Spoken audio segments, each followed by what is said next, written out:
Good afternoon, everybody, and welcome to our second game of day number two for the PJHL Winter Classic. Steve Erickson, Jack Lawley, our pleasure to bring you for the call for today's game. Jack, going to be an interesting game today as the Delta Ice Hawks taking on the visiting Abbotsford Pilots. Yeah, first off, Steve, I'm very happy to be back behind the headset. It's been 9 days, as I told you off the air. It's been 9 days since I was last behind a headset, and as broadcasters, when you stay away from what you do, what you love to do for so long, it gets to you. And I'm not going to lie, it was a pretty boring couple days at home, but I'm very happy to be back in a headset. Nonetheless, the PJHL Winter Classic game. This game, as you had mentioned, pitting the Abbotsford Pilots against the Delta Ice Hawks, two cross-conference rivals. These two teams have only seen each other twice this season. Both matchups were won by the Ice Hawks. It's ironic, the last 5 games for both teams, each team has won 3 and lost 2. Yeah, for the Delta Ice Hawks, obviously that month of November going undefeated. It was a very hot month for them. December, going into December, head coach Steve Robinson had made mention that this was going to be a big test for them. They had some marquee matchups coming up, obviously facing the Ridge Meadows Flames, the Chilliwack Jets, and also playing the Richmond Sockeyes in perhaps my favorite game of the season, a matchup that truly went down to the wire. It was won by the Ice Hawks in overtime. This past Friday, they took on the White Rock Whalers at the Ladner Leisure Center. They were down pretty early, but they rallied back and forced overtime. Unfortunately, they lost in a shootout. It's like the Canucks, however, the opposite. Well, the one thing we can say about all the teams, just because you're up in front and you've got good points in the standings, doesn't guarantee you a win moving forward in that next game. Yeah, I think that's one thing about the PJHL this year that is so rare and so unique. Anything can happen at any given time. Any team can beat any other team at any given time, and we've seen examples of that. We've seen flashes of that with these Delta Ice Hawks. They have lost to the North Van Wolfpack before in a shootout loss, an overtime loss, I should make mention, where the Wolfpack looked like they were down and out, but with 2 seconds to go, they tied the game and they won it in overtime. Steve, as you made mention, any team can beat any given team on any given night. So what are we looking at for today's game, especially coming from the Abbotsford Pilots? Yeah, for the Abbotsford Pilots, obviously coming off of the heels of a win against the Surrey Knights. It was an 8-3 win in their last time out. This is a team that has definitely stepped up this year in terms of their performance. We've seen them the last couple years. They've sort of been in the middle of the pack, haven't seen much success down there at the MSA Arena, but this is a team that comes into this season. I mean, we're at the halfway point of the season. We're getting closer and closer to playoff time. This is a team that is very confident in their abilities. I believe they're sitting either 3rd or 4th in the Harold Britton Conference at the time of this game, and look for them to take the fight to the Delta Ice Hawks. They have balanced scoring. Connor Jarvis, recently named a PJHL All-Star. He's going to be leading the offense at the forefront. Yeah, what are we looking at from the Ice Hawks coming into tonight's game? For the Delta Ice Hawks, you still have that balanced scoring as well in terms of Mateo Schoberg, Declan Warburton, recently required, welcoming back to the Ice Hawks Colin Jang as well. However, they will be without the services of Grady Lenton, who will not be in the lineup for tonight's game. But head coach Steve Robinson knows that he has the depth to fill those gaps when needed.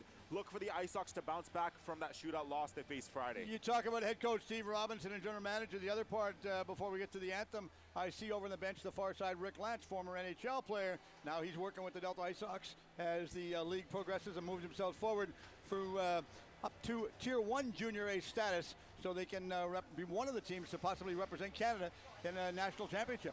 Yeah, and of course, these are teams obviously moving them up to Junior A Tier 1 status, trying to move themselves up. This year is sort of that year for evaluations, making sure which team will go, making sure which team will make it up there. And teams have been working hard to get themselves up in par with the criteria needed to elevate up. Yeah, and I hear that's going to be announced probably in the first part of the year, so we'll see how that plays out. But we're going to turn our attention right now and listen in for the anthem. As you can see, the players onto the ice right there. The officials lined up. We'll get to the officials' names as quick as we can after the anthem.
everybody. Welcome back to exciting PGHL Winter Classic hockey action right here. Jag, let's take a look at the visiting goaltender.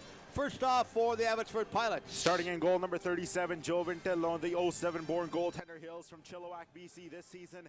9 wins, 5 losses, a shutout to go with that, a 3.65 goals against average, and a .907 save percentage. Yeah, interesting. 593 shots against so far, as you make mention.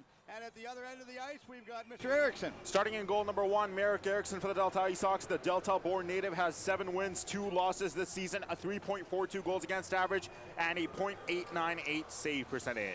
So this is going to be an interesting game, and the officials for today's game, Jag? The referees, Jonathan Gomes and Justin Sammons. On the lines, we have Bryson Gu and Ryan Hebert. So we're officially underway for game 2 of day number 2 for the Winter Classic. This is thrown all the way back down. Icing is waved off on this one right now. Delta is the home team. They're going from left to right on your sets at home, and the Pilots going the other way. Back down the ice the other way, inside the zone, waits, cross pass, back over the right side corner, trying to get control. Costa couldn't get control. Oh, sorry, Jag. I forgot to do what I was told initially. I'm bad. Shot scores! A quick tip in right there. Shot from the point this time from Hemingway. And Hemingway rifled that one back in, and we'll see whether or not they give it back to credit to Hemingway. Ty Hemingway is leading the scorer's line. 27 seconds is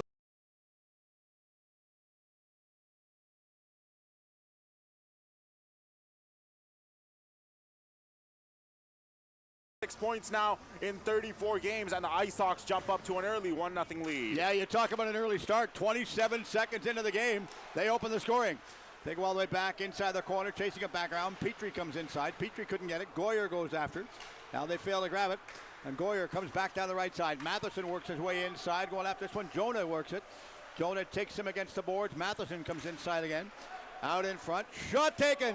Shoots, blocked, rebound. Did not go in the first time. A referee moved right behind the net to make sure he had a good view on that one, and Dillon made a pretty remarkable stop. Back down. Shot. Look, scores! And they rebound right away. And Dornan was not going to let that one slip by him. He just hammered that one. Dornan goes inside as well as Jarvis. On one side, danger. The other side, a goal. Connor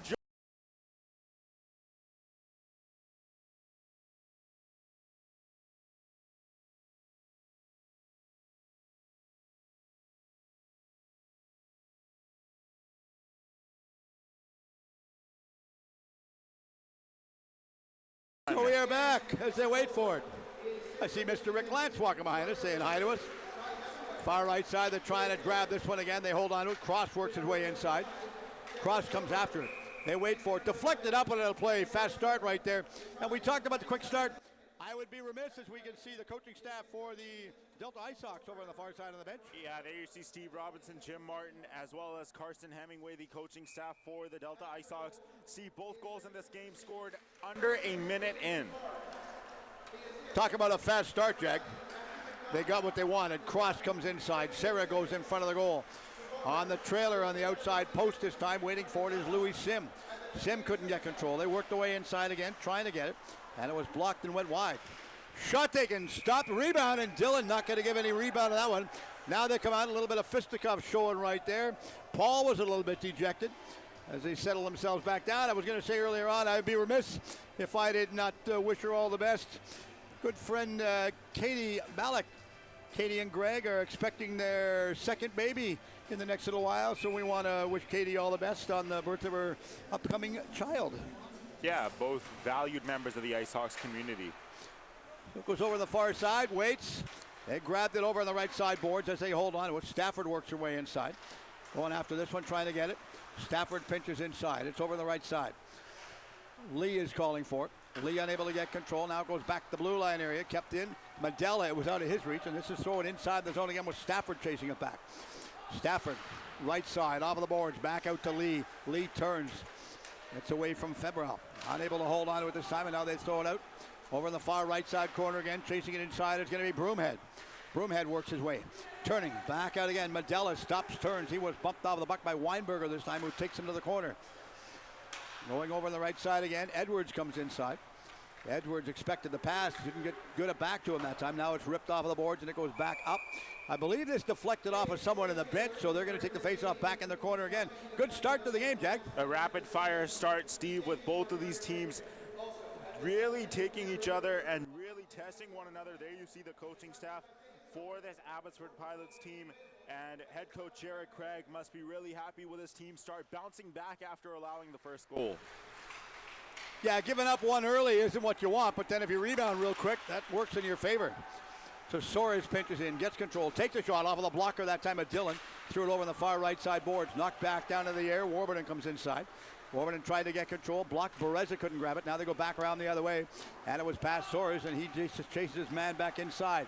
Also going inside is Savard.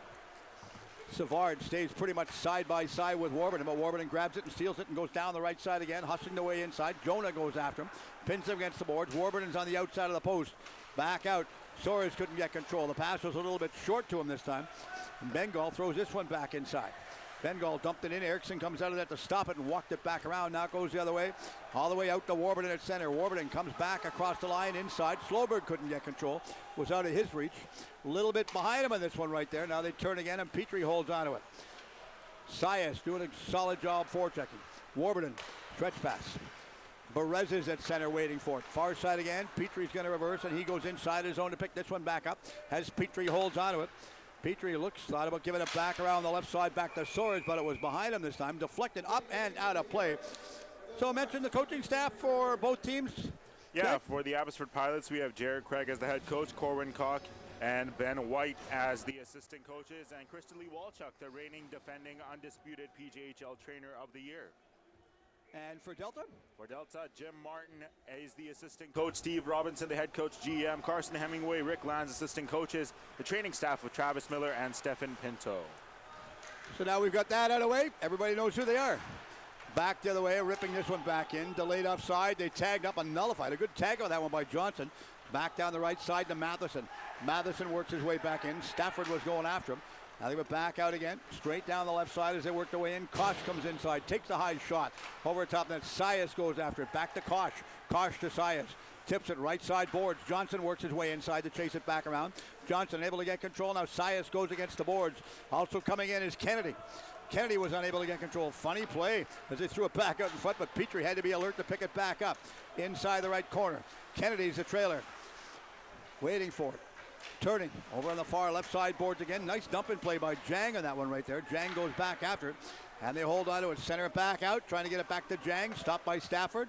Stafford inside the corner again. Jang couldn't get control. Out of the reach of Matheson as well. Now it goes back the other way. Pilots up over center. Slide this one back down. And the Pilots having a wholesale change. 5 off and 5 on. Ice Hawks change 2. Back in the corner, over on the far side boards again. They pick it back up. Soares had it for a second, unable to clear it back. Stopped, deflected off of the skate that time at Jonah. And it went all the way back down inside his own zone. Thompson back over on the left side again as he grabbed this one. Holding on to it. Thompson continued to press back in. Jonah lobs it back in again. Jonah goes after it. Back over to Jarvis. Jarvis goes in. Back over the left side wall again. Back out to McDonough. McDonough unable to finish it back off, and this is stolen literally by Sarah, and Sarah gives it over to Cross for the Ice Hawks. Cross in the corner, out to the middle part of the ice. Good forward pass, setting this one back up out to Sim. Sim comes in, takes a shot, big grab on this one by Dillon. Dillon's not going to give that one back up at all. The Ice Hawks have been pushing the pace of the offense so far here in this one, scoring the first goal 27 seconds.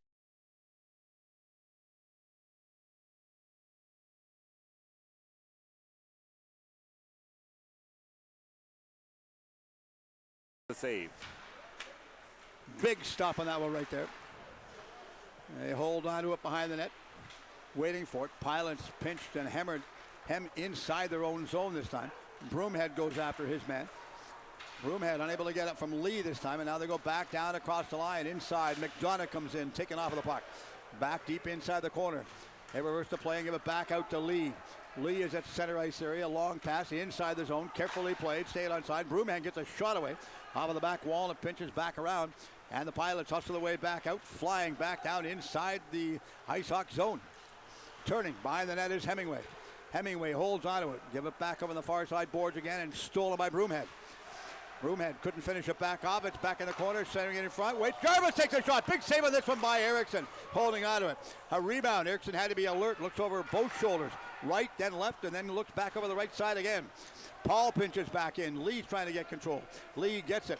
Looks, thinking about throwing it straight forward. Medela is in, and Lee lobs it over. A one-hopper. And the Ice Hawks changing 5. Medela is the last one in, as is Lee.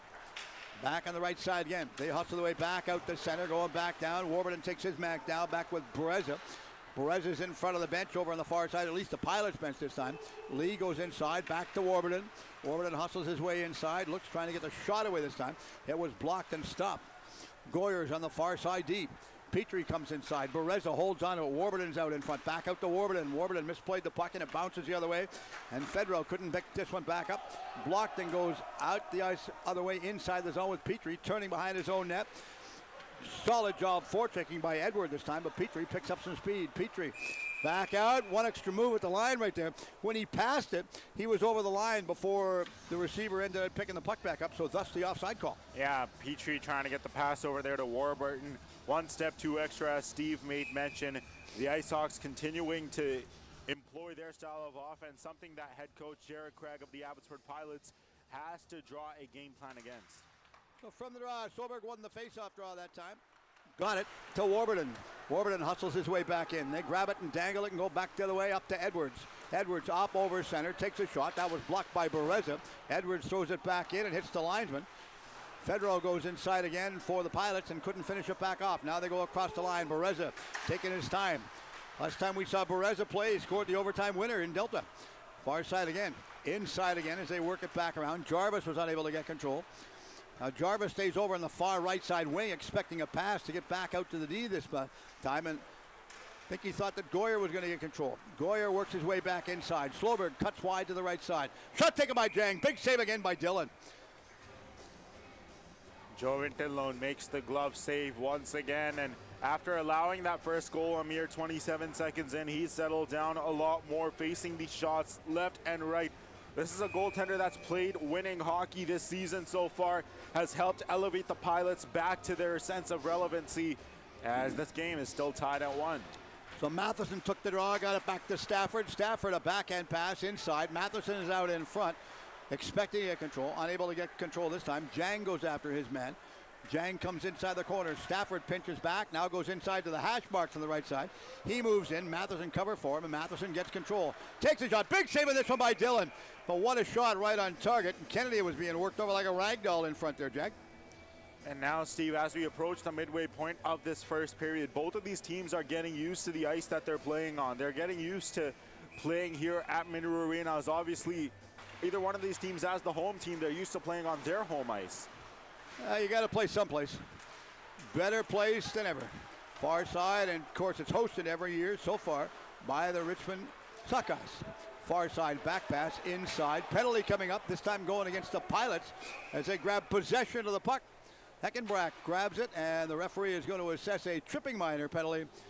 I'm trying to see who's going to the box. I believe it's going to be Thompson. So it looks like the first power play of the game will belong to the Delta Ice Hawks, and as Steve made mention, it looks like Carter Thompson will be serving this one, a 2-minute call for tripping. Let's take a look at the replay.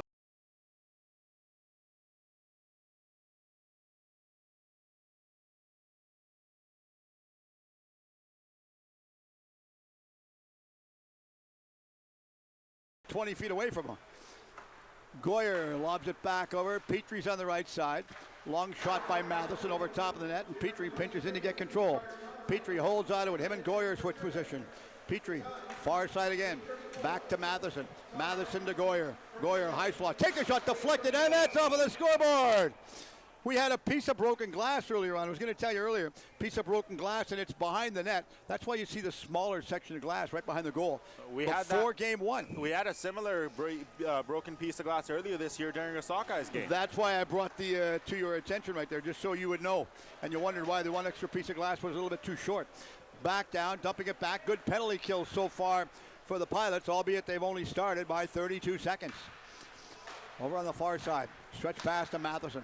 Matheson coming inside. Sim goes in, as was Kennedy. Kennedy couldn't get control. This is grabbed and lobbed all the way back down the ice. Good dump-up play on that one right there by Jonah. Now Jonah's off on a change. Power play for the Ice Sox right now as Petrie turns inside. Petrie give it away, almost intercepted that time by Johnson, who was doing an exceptional. Johnson gets it again. Johnson thought about throwing it out in front back to Sias. Sias, nobody was near him had they got the puck through traffic, Jag.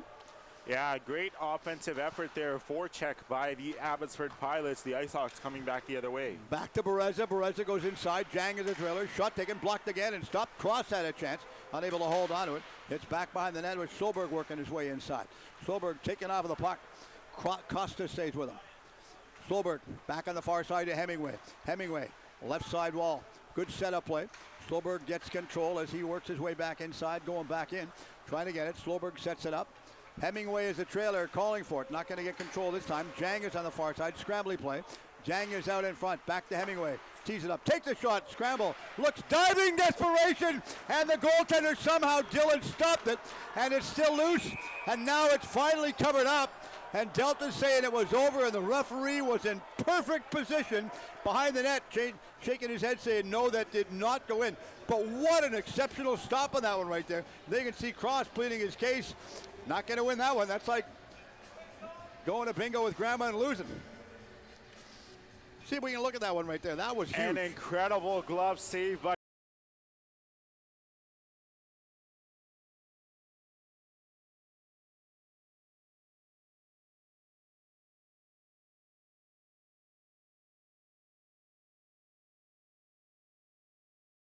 says nope. Referee was right there. Bereza was waiting for the hop to get control too. Couldn't get control.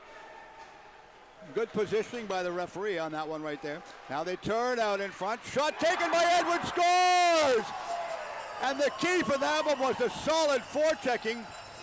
Exceptional solid forechecking done by Kosh. And once again, on one side danger, the other side a goal. These Abbotsford Pilots know how to respond, and this goal will be credited to Lincoln Edwards. Let's take a look at the replay.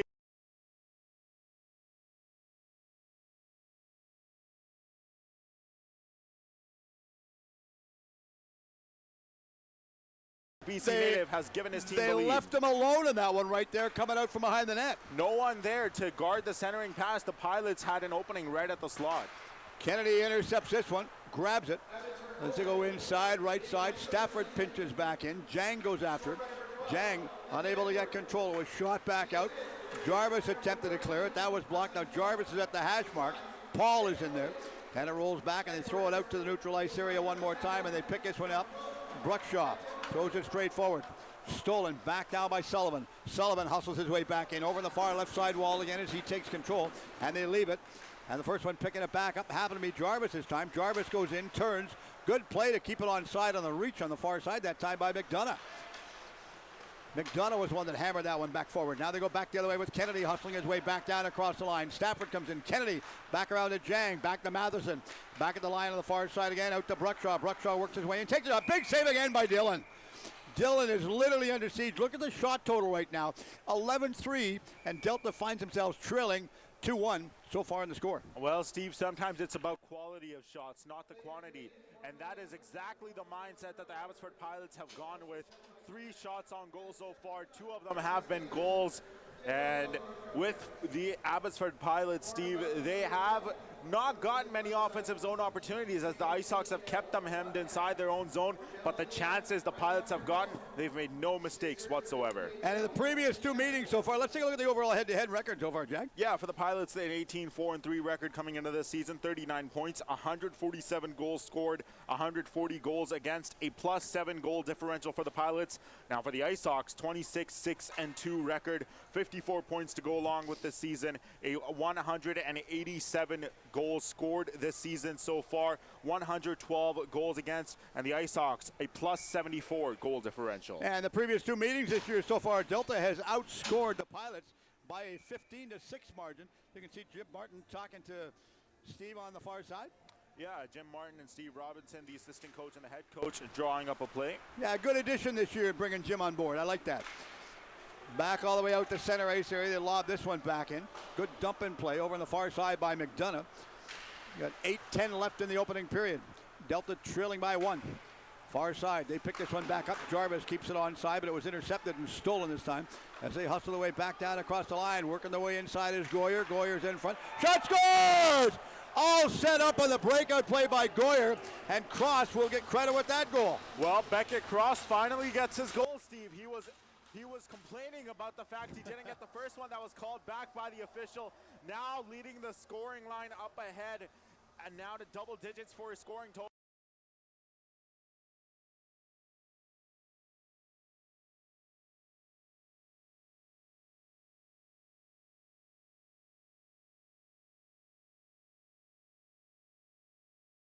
That was a trailer. Jarvis for the Pilots left him alone and didn't catch him. Sometimes getting back on defense is tough. I think the Pilots that play, their pilot was on autopilot. Back to the way, out the center. They lobbed this one back in. Stopped, deflected in the corner by Erickson. Erickson left it for his own man as they held onto it. They're going to try and grab it. Coming inside, pinching is Edwards at the blue line over on the left side. Edwards reached, unable to get control. Now they give it back to Lee. Lee back on the far side. Good setup, played it back over, and Broomhead couldn't finish it back up, but Broomhead continued to go after it. Broomhead fights for it a third time. It goes inside to Hemingway. Hemingway thought about giving it to Lee, changed his mind. Lee is wide open in front of the penalty box area. It's stolen, intercepted by Grabinski, and Grabinski throws it inside. Stolen by Edwards. Edwards goes in. He attempted to get the shot, fanned on it. A long pass back on the far side again, and the first one coming inside is going to be Lee, and he is level against the wall over the far side boards. Solid forechecking right now, but boy, the Pilots are not taking anything for granted. They're working at it and going back after him. Now they work their way in. Edwards is free. Edwards gets control, takes a shot. Grabbed by, who else? Mr. Erickson. Nice grab on there one, just picking that one back down, but what a save. Your favorite name, Mr. Steve Erickson, as Merrick Erickson. Yeah, I wonder why. Merrick Erickson makes an absolutely great glove save. Let's take a look.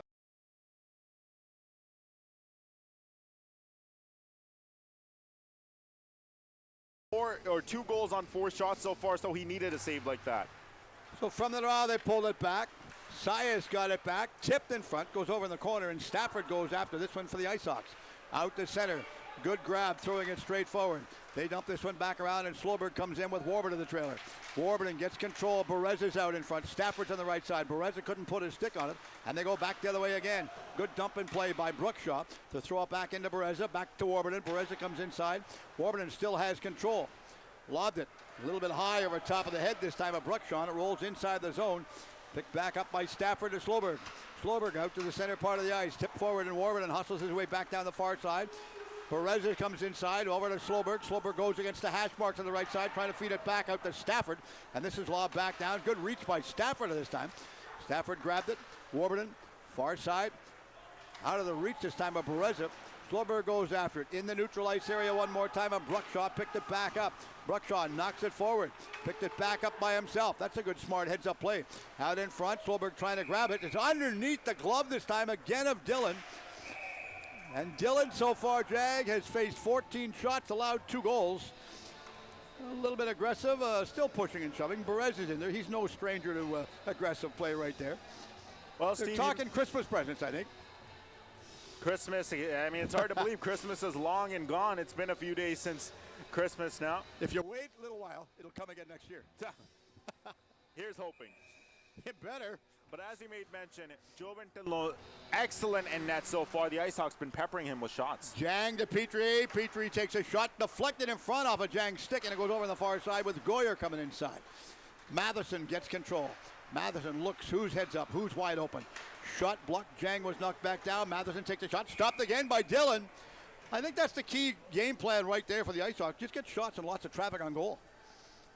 If you don't shoot, you're never going to know if it's going to go behind the red line or not. You got to take a shot to get it behind the red line. As Steve, you made mention it. That's the strategy.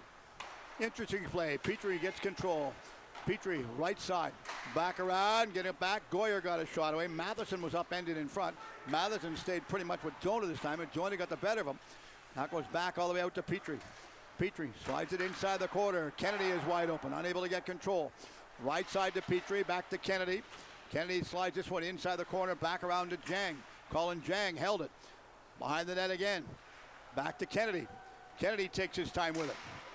Kennedy looks, trying to get the shot on goal, intercepts it a second time, takes a shot, fanned on it. Secondly out in front, shoots, scored by Jang. What a setup play by Kennedy. You talk about Kennedy, Matheson, and Jang, the three-way passing play. What a setup, and he buries that one in. Steve, the last 2 goals scored by this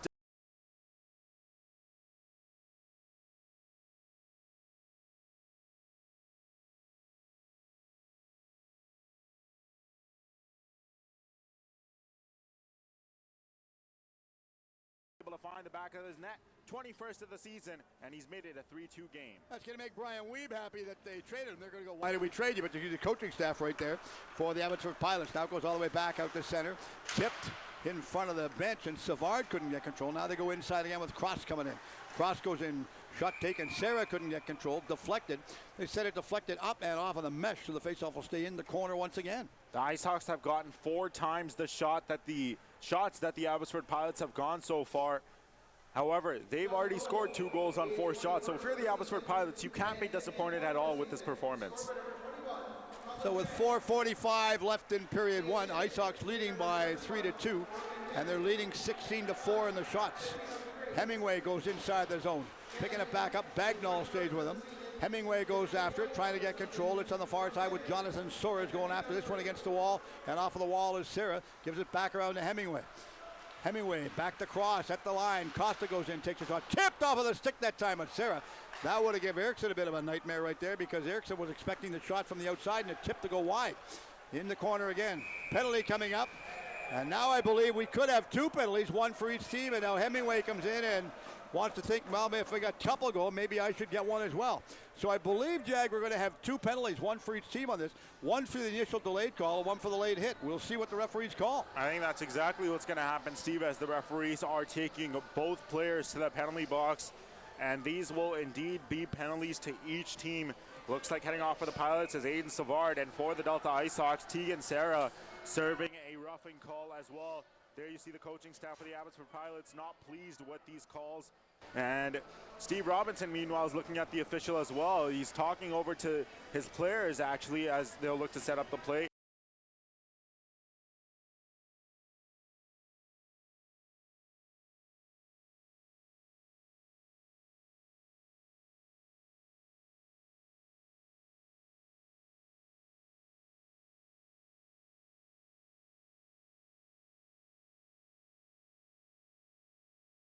I completely understand why 1 penalty was called for both teams. I do too. That was a little bit obvious. And we did have 1 player leave to go down to the dressing room area. I'm not sure why.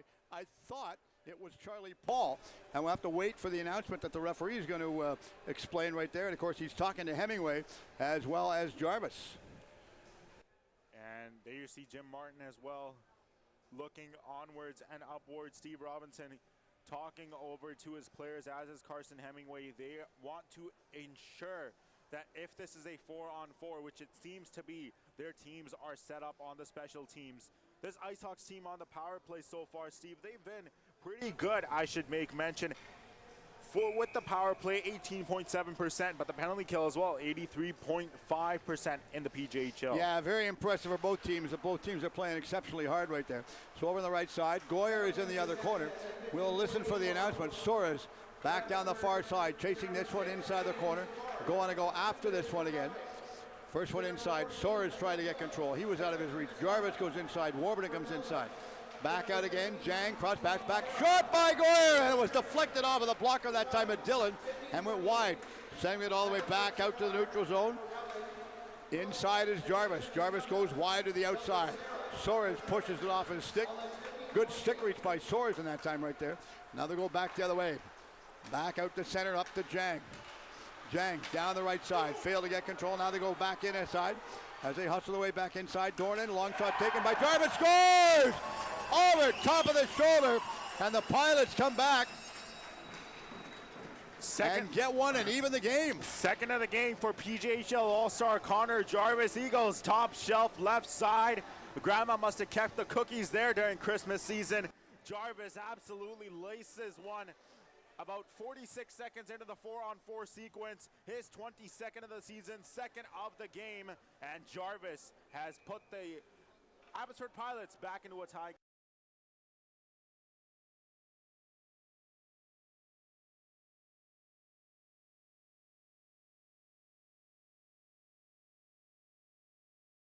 orange card list right there. So thus the penalty.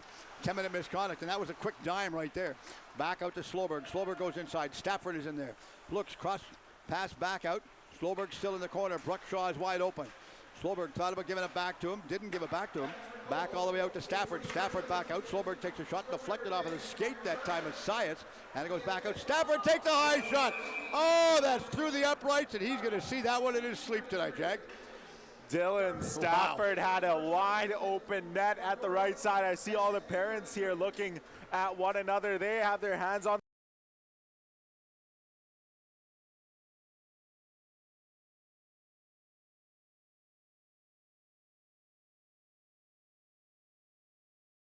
What he did, he looked way up on the roof and said, I missed it. I can't believe I did that. So they go all the way back down across the line. They hustle the way inside. Deep in the corner. Penalty coming up this time. And this is going to be going against Delta. And a couple players come together again, which no need for the Pilots to go after him. You're already going to be on a power play. Don't go in and take a chance that maybe you're going to get one. And this penalty, I believe, is going to be going to Bruckshaw for interference. Yeah, Miller Bruckshaw met his man right at the slot with a heavy hit, and Steve Robinson must not be too happy about that one there, as Robinson will call.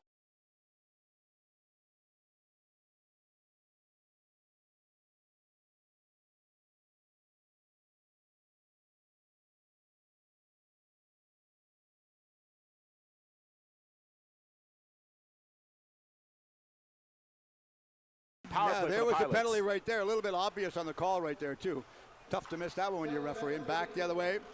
Long stretch pass back down the ice. Going inside is going to be Lee. Lee comes inside. Lee stays with Grabinski. And Grabinski just gives this one back over the far side again to Sullivan. A rare Sullivan hustles his way back down again. We go back inside the zone. They set it back up on the drop pass. Dornan gets it past Lee this time. And it goes over the far side boards. And Sullivan comes after it. Sullivan couldn't get control. It's back around. Serra as well as Savard both come back on. So the only penalty that's being served right now is a minor penalty for Bruckshaw. Back on the far side, setting this one back up is Grabinski. Grabinski back on the left side again, McDonough. McDonough works his way in. Dornan's in there, right in front. Now Dornan's reaching for it, unable to hold on to it. And Dornan turns all the way over on the far side. Taking him off of the puck that time was Serra. Good forechecking. And the Ice Hawks killing one minor penalty still. McDonough comes in. Far side again, they go in. Grabinski sets it back up again to Sullivan. Shot taken, stopped by Eriksson. Big rebound, and it goes all the way back down the ice again. And there's 57 seconds left in the power play for the Abbotsford Pilots. See, 50% of the shots that the Abbotsford Pilots have taken have resulted in a goal, so I don't know how you can't be happy with that in this first period. You're the coaching staff, you're naturally going to be happy. Cross stays with his man. Cross picks it back up, gets it a second time. Sidesteps the hit from Dornan, and it goes inside. Pilots tag up, nullify the offside. Sias turns to go inside after his man, and it goes back down the ice. Icing is waved off. Cross chases it. Dillon clears it against the wall. Edwards is at center. Sias turns, back pass, back out again into McDonough. McDonough comes in. Edwards couldn't get control, and this is cleared back down the ice. 15 seconds left in the minor penalty for Bruckshaw, who stands up. Gets a bit of a hand signal from the coaching staff, Steve Robinson. I think it's Hemingway that was talking to him. Who was talking to him on the far side bench? That was Carson Hemingway. Was it Carson? That's what I thought. Far side again, it's picked back up and kept inside. Now the minor penalty for Bruckshaw has expired. So Bruckshaw went off on a change on the far side. He steps off. Fresh legs onto the ice there. And as the one that come on was Sloberg. Sloberg trying to get it back to center. He did. He got up over center. Bereza back around. Matherson comes in, takes a shot. Bereza rebound shot. Stopped right there by Dillon. And we saw Bereza work magic in the last game in Delta just before Christmas as they pulled out that win. Danny Bereza tries to go to the slot, taking on the rebound. The initial shot was saved by Bereza. Let's take a look at the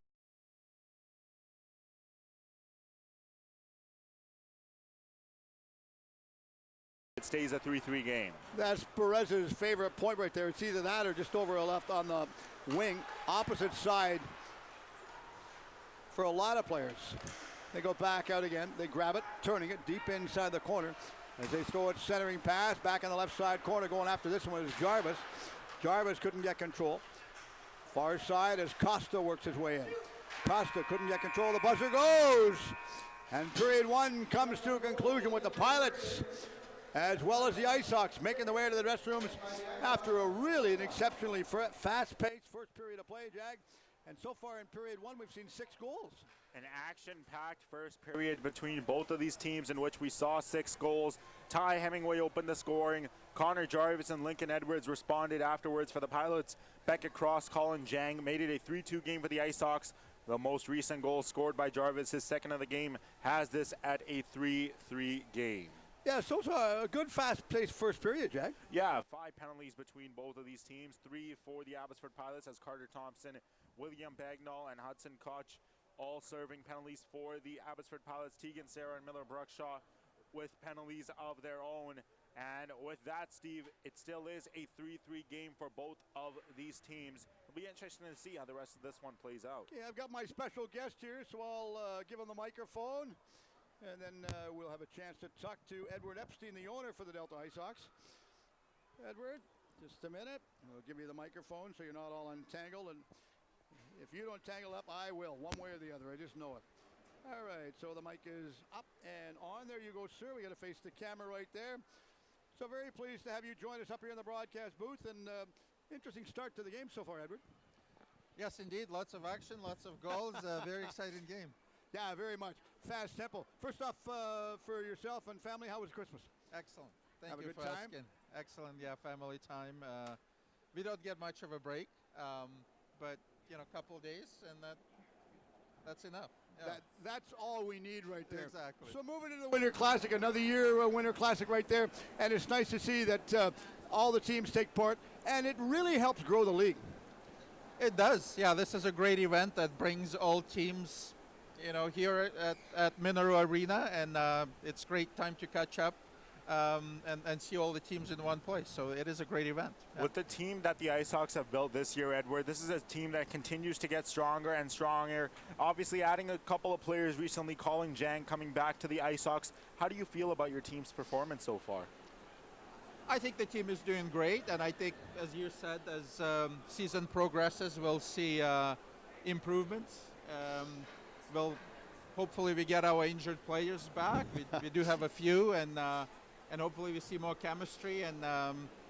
But the effort is there. The players are doing a great job. They training hard. They training every day, and I think that's why we see as season progresses, the team is doing better and better. One move the Ice Hawks made just prior to Christmas was sending Shaughnessy to Estevan and bringing in and signing Thomas Popa, who played last year with the Richmond Sockeyes. That was a big move, and Shaughnessy was a big part for the team the last couple of years, too. Oh, everybody loves Shaughnessy.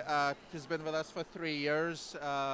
He's an outstanding goaltender, so definitely a big part of the team. But sometimes teenagers want to go away and have that experience. And he asked Steve, and we supported him. The ownership and the management wanted to give them that opportunity, so our coach helped him to find a team. So he ended up going to Estevan, and I'm sure he'll do excellent there as well. What was it like bringing Thomas Pope in? Because he really was a backbone for the Sockeyes last year. I think we got a little bit lucky there that, you know, a goalie of his caliber was available. I think he was looking for Tier 1 experience, and that's why he didn't play in our league until point in time where he really wants to play, and we were just very lucky to have access to such a talented goaltender. And Steve, as the season goes on, obviously not just on the ice but off of the ice as well, I've seen the Ice Hawks much more involved in the community this year, going out and partaking in public events. For yourself as an owner, how important is it to get your team involved in the community? It's very important. It's important for the players to have fan support during the game, so they're doing a great job getting out there. I mean, I'll just mention a few events. Our players attended a Santa breakfast at Ladner School. We went out, and there's 200 international students at Delta Secondary that all live in Ladner, so we got them to the games now coming. We sponsored a hot dog and hot chocolate stand at North Delta Lightning Ceremony. There were a few thousand people, so we gave out a lot of free youth tickets. And that was a cold night, too. A cold night. Players served over 1,200 hot dogs that night, and probably more of hot chocolates. There was a continuous lineup, and it was great to see. We were expecting 6 to 8 players. The whole team showed up, and everybody had a job. So they were at the rink skating. They were just working and giving those tickets out. And now every game we see 20, 30, 40 Yeah. of those tickets coming back, and every one of those tickets they come back with parents or grandparents, so our attendance improved and our connection in the community improved. Well, so those are great events. Jag and I were talking about that earlier on. The important and the success for the league depends on the community. And if you're not involved in the community will not support you. 100%, yes. And, a lot of it has to come from players. We certainly have that really good group of parents that want to get out there and do stuff. They ask me, Edward, can we do this? Can we go back to our school? Can we, so it's great to see that initiative coming, not just from the ownership, it is very important, but also from the players. And it just speaks of their character as well. Yeah, you talk about crowds. The game before Christmas at the Ladner Leisure Center, December 17th, I believe it was, against the Richmond Sockeyes. Probably one of the best crowds we've seen in Ladner in a very long time. For yourself, how proud of you were your team's performance on the ice, not giving up till the end, but how proud were you of the community support that night? Well, both great results. We need the results on the ice and off the ice, so both very important. The tough part about Delta is unlike other rinks, we can't have a teddy bear toss. We have to throw them from the end gates, which I understand the pro and con both ways. Is there other ways that we can do things like that to involve the fans and the community? Well, we did on that Tuesday game. We did the check-a-puck, right? So what we've done there, we opened the gates on both sides and allowed fans to come to the ice surface, open in the gate. So we could still do it. It's just obviously not the same, right? Because of the netting, and we can't. We have to comply with what city imposes on us, and it comes from the city. So it is what it is. We'll find a ways to work around the netting as much as possible. One initiative that I really like this year that the Ice Hawks have done, Edward, is involving the minor hockey league a lot more. Obviously, when those kids are playing during the intermissions, sometimes the Ice Hawks players are done with their intermission rest. They come to the bench early supporting these young kids, and that means a lot to those young kids because those are memories they will cherish forever. Thank you. So what we do, we bring the team into the dressing room for pregame talk. So they spread out around the room, they sit down with the players, and immediately there's a connection. And then they high five all the players as they go on the ice. So when the game is on, those little kids, they're already big fans, and they're great supporters. And that Tuesday game went into overtime. Now Tuesday night, kids have homework obviously, and school in the morning. I think all of them stayed to the very end, right? And give that extra energy, help players. So it works both ways. We saw our players in the intermission on the bench cheering for the little kids, and then we saw, the roles switch where little kids cheering for the players on the ice. So it works both ways. The best part about that, Jag and I, we still get a good laugh out of it. When they had the little kids game at the nets at the blue line, and they go back when the one little boy scored, he went by the bench every time and give him a high five. Jag and I still, if that had to be the highlight so far for all the games as far as inviting the teams in, that was great. And those are the moments kids will remember, right? They remember the horn going on when they scored, right, in the intermission, and they remember those moments. And now looking forward, Edward, as we approach into the new year, obviously January, February going by, and then playoffs are going to be coming up again. What expectations do you have for this Ice Hawks team as they progress closer to playoff time? Well, I do think that games are going to get more competitive. Wins are going to get harder to get. As the closer we get to, as you look at our standings, the teams are so close, right? Yeah. Like the first and second place, a point or two apart, and then you look at the teams below, third, fourth, fifth, sixth. Like it's such a battle. Every point counts for most of the teams, right? Maybe one at the bottom, kind of, but still, those kids want to win, and they'll battle as hard. So you cannot underestimate any team. So the games are going to get more competitive. Points going to matter more, and it's going to be great hockey. All-Star game coming up in Port Coquitlam, hosted by POCO, and it's going to be, first time back after a little bit of a hiatus for a while. Nice to have it. It's a great event, and I'm looking forward to it. I think it's just great to see, all the talented players on the ice at the same time from so many teams. Yep. Again, an event that brings all the teams into one rink is a great event, right? So I'm looking forward to it as well. And with that All-Star game, a few Ice Hawks being named to the roster today as well. Rosters were announced earlier today. These are names that have led the team so far in offense this season. I mean, Colin Jang coming back to the Delta Ice Hawks after some time away. Matteo Soberg, he's been absolutely electric at the forefront. An All-Star that I was surprised who was not named to the All-Star game, Grady Lenton, who has absolutely electrified the Ice Hawks offense from the moment he has arrived. When you have this sort of depth up front, it's hard not to get excited. Yes, and he's an outstanding player. I think the team was selected just solely based on the stats, and Grady came in later in the season, so that's probably the reason. And I do think we have a few other players that also came in late, and if you look at point per game, they would be up there, but I think the selection was based on the total points, just to keep kind of fair and square for everybody, so it makes sense. But yeah. When we move forward right now, a week and a half away is trading deadline. A lot of pressure on the coaches. The teams naturally want to elevate themselves up, but there's more pressure. I find a lot of pressure put on the players because the players, they're in this mindset where they're a little bit apprehensive as to what's going to happen with my career. There's a trade-in deadline. There's a sign-in deadline. Those are critical dates, but I do think players just need to focus on their game and shift at a time and not worry about those things. I think that's the best they can do, is just focus on their game. Pretty much all they can do. And now my final question to you, Edward. Obviously, with the new year coming up and we have a lot of fans watching this game today, it's a league-wide event. If you were to tell the fans why they should come out to watch a Delta Ice Hawks game on Tuesday nights, what would you say? It's a great hockey, and support your team, support your local talent. It's great to go to Canucks games. Great hockey, very little local talent.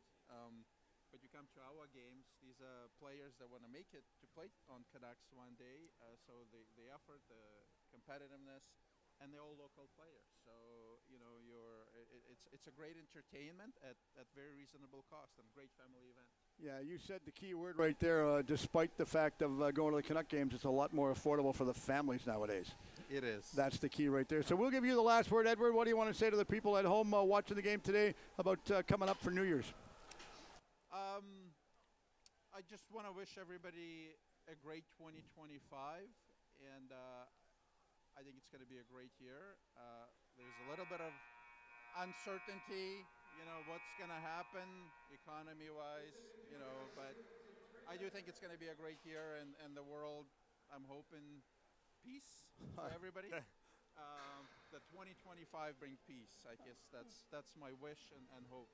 All right, Edward, thank you very much for doing this. All the best to you and your family on over the New Year's, and especially going into 2025. Thanks. I appreciate your time. Thanks again, Edward. All the best. Thank you. Thank you, sir.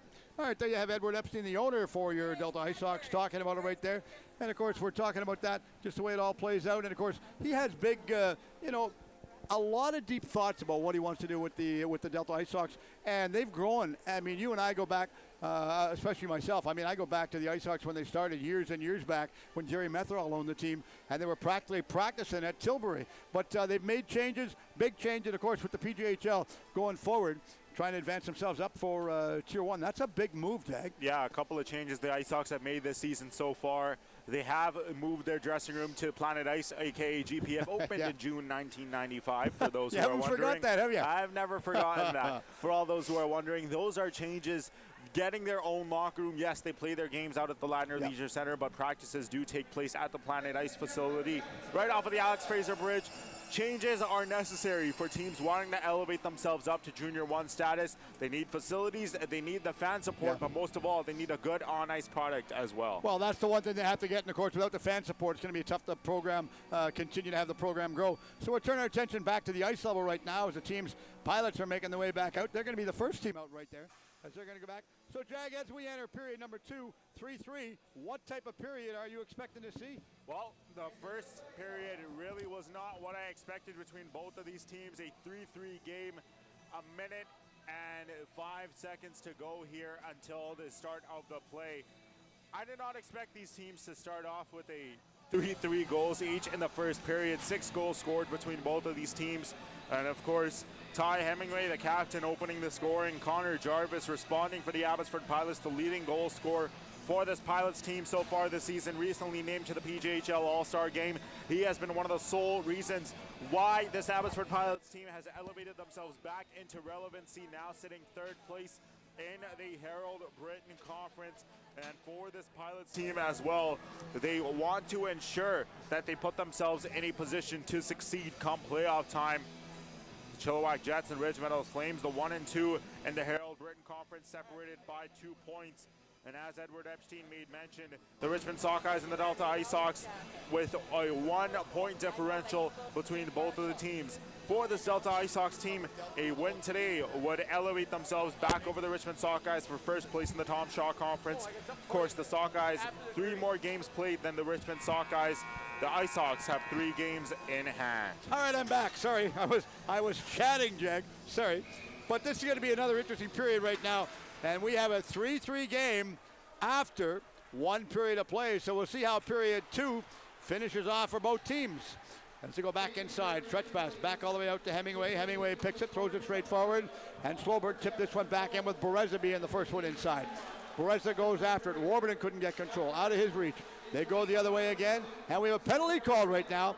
I'm going to see who's going to be getting. I believe this is going to be Bereza for a high stick. And it was as the zone, they were breaking out of the zone for the Pilots, and Bereza is going to be sitting the penalty box right there, the young man from Ukraine. Yeah, it looks like Danny Bereza is heading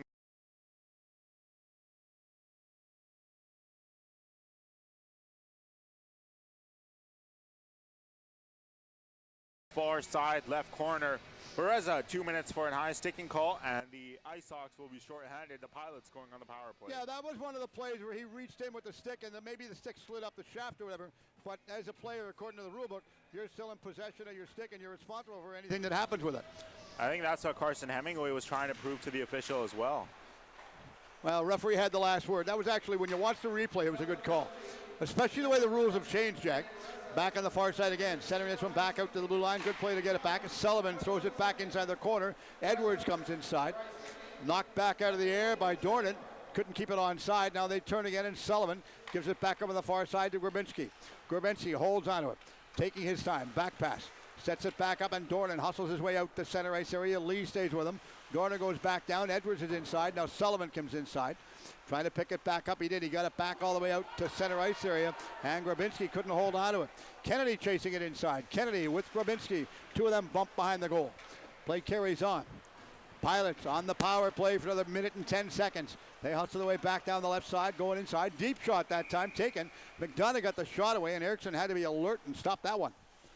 Another glove save there made by Merrick Erickson. He's starting to face a lot more shots here, as now up to 7 shots faced tonight. There you see Steve Robinson adjusting on the fly here on the penalty kill, ensuring that his team is able to keep this a 3-3 game.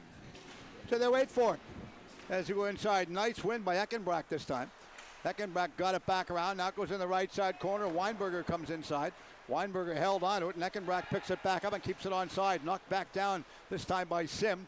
And the Pilots back around again. Weinberger goes in, takes it, and slides it back through traffic over the far side, and Matheson gets it and hustles his way back down for the Ice Sox. Trying to get it back into Sim. Takes a shot, deflected.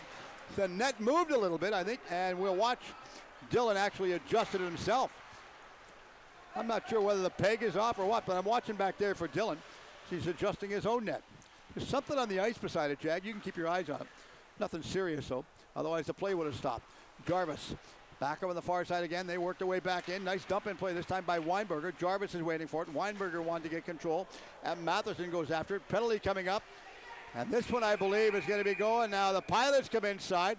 Want to get a little bit aggressive and go inside again.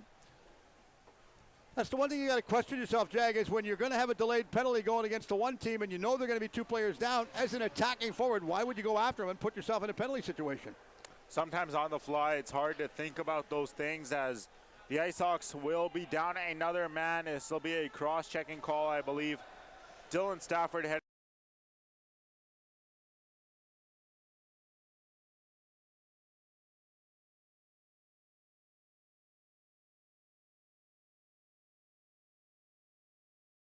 This is going to be the call. 5-on-3 power play for the Pilots. Yeah, I think that was a CFB, or what they call a CFB in the rule book for check from behind, as you alluded to. Goes all the way back down the ice, and Dillon picks this one back up. Dillon held onto it. It's back behind the goal as they hold on this one. Working their way back out is Sullivan. Sullivan gets it up the center ice area. Grabinski goes after it. Now they go back and turn, and Bereza comes back on, so Delta is one player short for 1 minute and 40 seconds now. Bereza comes inside, forechecking. Solid job forechecking by the little speedster from Delta. Back around again. Warburton couldn't get control. Bereza stays with his man. Back out to Grabinski. Grabinski slides it inside again. Back to Dornan. Dornan slides it through. Edwards is trying to get control. Edwards fanned on the shot and it rolls back out to center, and Bereza comes down the right side. Bereza going in. Back around again. Goyer couldn't get the shot away this time, but what a setup by Bereza. Bereza passed it back through to him. A little bit of a give and go there. I don't think Goyer expected the pass to get it back through to him. A little bit sort of underway, and now it's pinned against the wall. You can see it frozen right there, and the referee kills the play with 1:05 left in the power play for Abbotsford Pilots. Yeah, you see there the referee picking up the puck at the far side corner. The Pilots have done a great job so far attacking the net. However, the Ice Hawks trying to keep the puck away from their own goaltender. They've done a great job trying to be aggressive with the forecheck on the penalty kill. So Slowberg will come in to take the face-off draw. Slowberg actually got it away from McDonough this time. And as they had control, now it rolls against the boards out to the blue line area. Johnson couldn't get control, and it's back inside to Hemingway. Hemingway, far side. Slowberg stays back at center ice. Him and Weinberger collided with each other. Now they go back around. Slowberg takes his man off of the puck. Johnson couldn't get control. Back the other way again. Slowberg unable to get control. It's back inside with Jarvis picking it back up. Jarvis off of the wall. Back on the left side again. They'll grab it. Jang goes after this one, trying to get control. Now they go back the other way, and they pick it back up. Messiah's coming inside. He turns. Now they go back. A win, and the Pilots hemmed inside their own zone. Wait, Slowberg steals it off of his stick. Slowberg goes after it, knocked back down. Dillon was caught out of the crease. That could have been a dangerous play. Now it's in front. Shot taken. Stopped again by Dillon, but what a chance in that one by Jang. Remarkable stop on that one by Dillon, albeit he was sliding back down. He knew which way to turn and twist and make it and prevent it from going inside. 5 seconds left in the minor penalty for Stafford. This is cleared back down the ice. And it's in the corner with Jang coming inside. Jang intercepts it, holds onto it. He's taken off. Now going out of the penalty box is Stafford. Stafford goes over on the far side.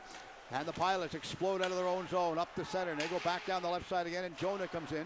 Jonah shot it over the right side wall again, and Johnson works his way back inside. As Johnson goes inside, Broomhead comes inside to help out as well. Broomhead gets control. He was bumped against the boards. And it goes the other way again, and Thompson couldn't grab it. Now it goes back the other way inside. Slowberg rips the shot. Big save again by Dillon. They're getting the shots away, and so far, Jag, look at the shots. 24-7, but we've got a tie game. The Abbotsford Pilots team is not going down without a fight. They've been very accurate with their shots so far. 3 goals on 7 shots for the Delta Ice Hawks. They've been swarming Jovan Tinlo with shots. 3 goals on 24 shots, so a 21 save performance so far for the goaltender. He's been doing everything he can. Completely everything he could. Lee pulled it back on the face-off, but for him it went all the way back down inside his own zone, and Broomhead's hold on to it. Straight up the center. Bruckshaw back down the left side wall. He throws it back inside. Broomhead's going to come inside. Broomhead goes against the board. Thought about finishing the checkoff. Didn't stay with Thompson this time, and it continued to press back inside again. Back out in front to Medella. Metella gives it back over the far side again. Broomhead got the shot and fanned on it. And now they go back down ice the other way inside the zone. First one coming inside is going to be McDonough. McDonough, solid job forechecking, and Stafford stays with him to steal it. Lee back out to the blue line. Medella had control. Waits, they throw it inside. Pilots tag up, nullify the offside. Last one out of the zone that time was McDonough. Grabinski's at center, McDonough's at center. And going in front of the bench this time is McDonough over on the far side for the Ice Hawks. Ice Hawks having a late line change. Looked like they didn't know who was coming and who was going. Far side, that was really, really a slow change in front. Shot scores! And I talk about the line change, the confusion led the Pilots to go breaking inside and get the shot on goal. Shot number 8, goal number 4. Toss those hats. It's a hat trick at the 2024 PJHL Winter Classic for Connor Jarvis. Once again, at the low slot, receives a centering pass. Makes no mistake. We take a look at the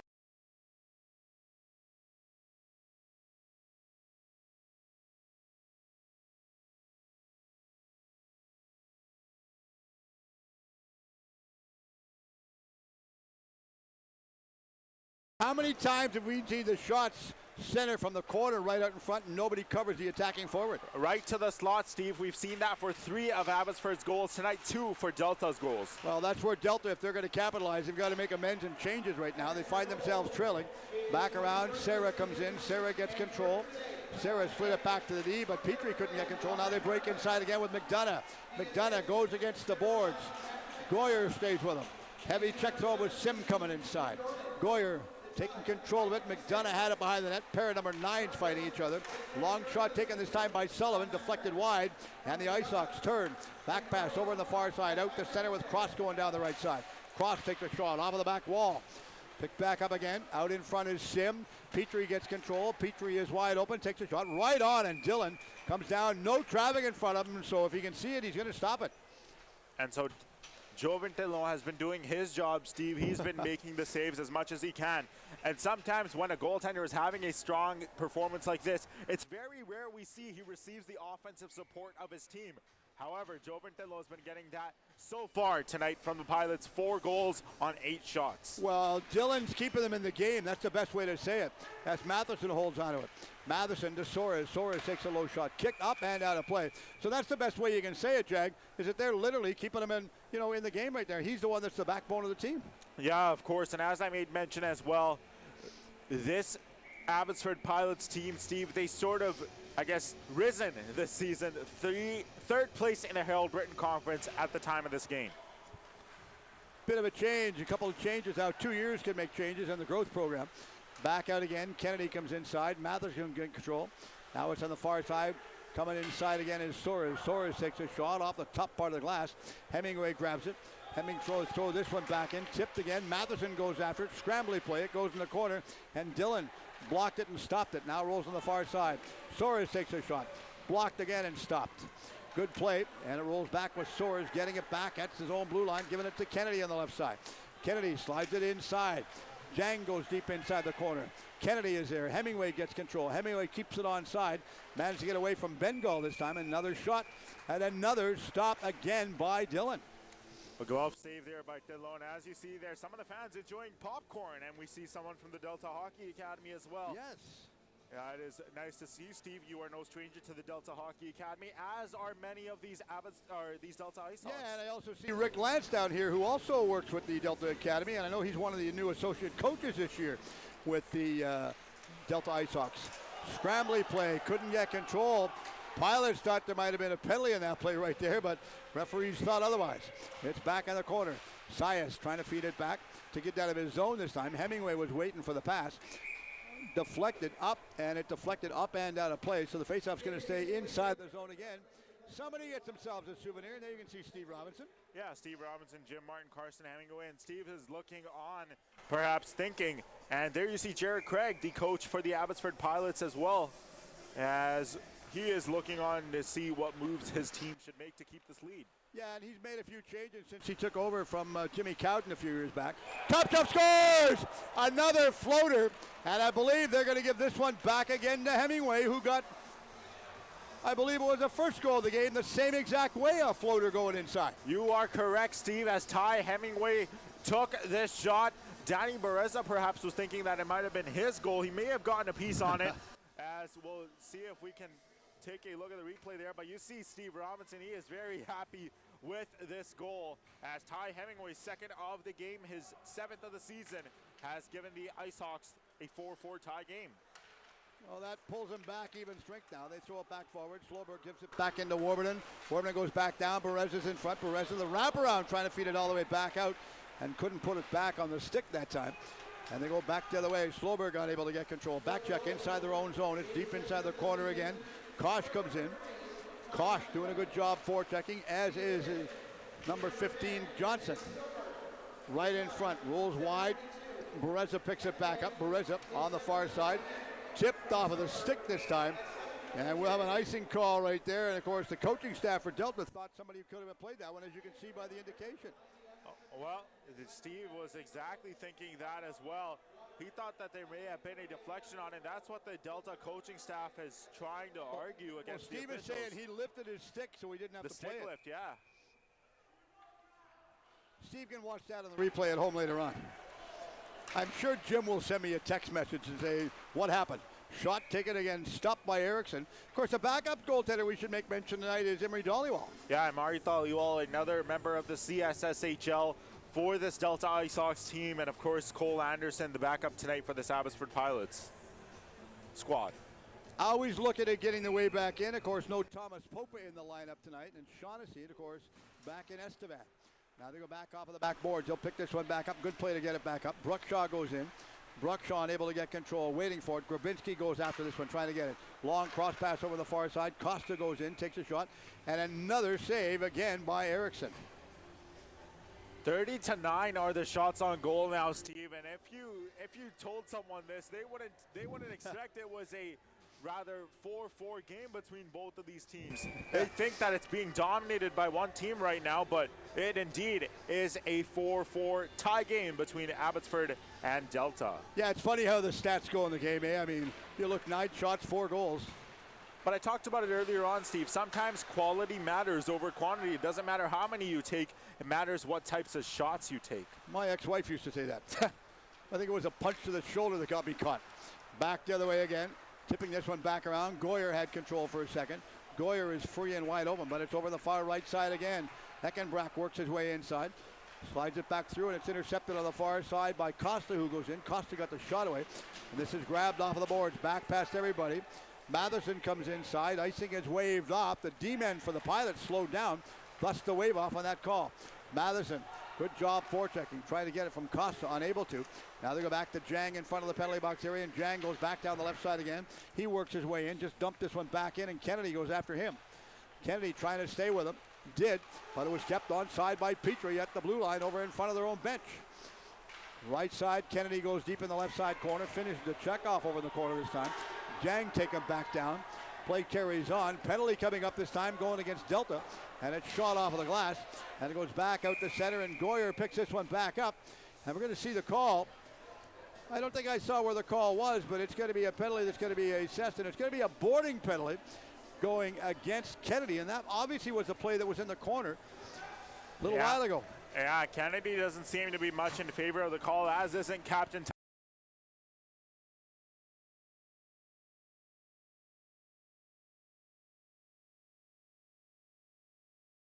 and into the boards. Brogan Kennedy off, 2 minutes for boarding. Yeah, there was a call right there. The initial bump was just a little bit of a love tap. Pushed him back down. Now it's picked back up again as they hold on to it. Soares dumps it back down the ice again, and Jarvis is going after it with Dillon coming out of that to stop it. Dillon, dangerous play right there as he ends up giving it back to Jarvis. Jarvis rips it around the wall.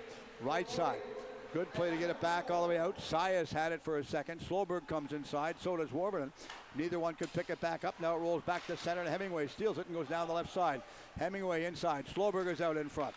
Hemingway slides it back through all the way over the far side. Warburton back inside to Slowberg. Slowberg looks, turns, back on the left side corner, and Sias stays with him. Back out to Hemingway. Rips a shot. Got that one through. I think he's looking for another one as well. And it goes back down to Kosh. Kosh hustles his way in. Stops and turns and hold on to it. Sias is a trailer. Eriksson stops this one. Good end-to-end action, Jack. Yeah, Kosh obviously coming back from that 10-minute misconduct that he got at the first period. Laces a pass left side to Johnson. Cody Johnson unable to finish that one off.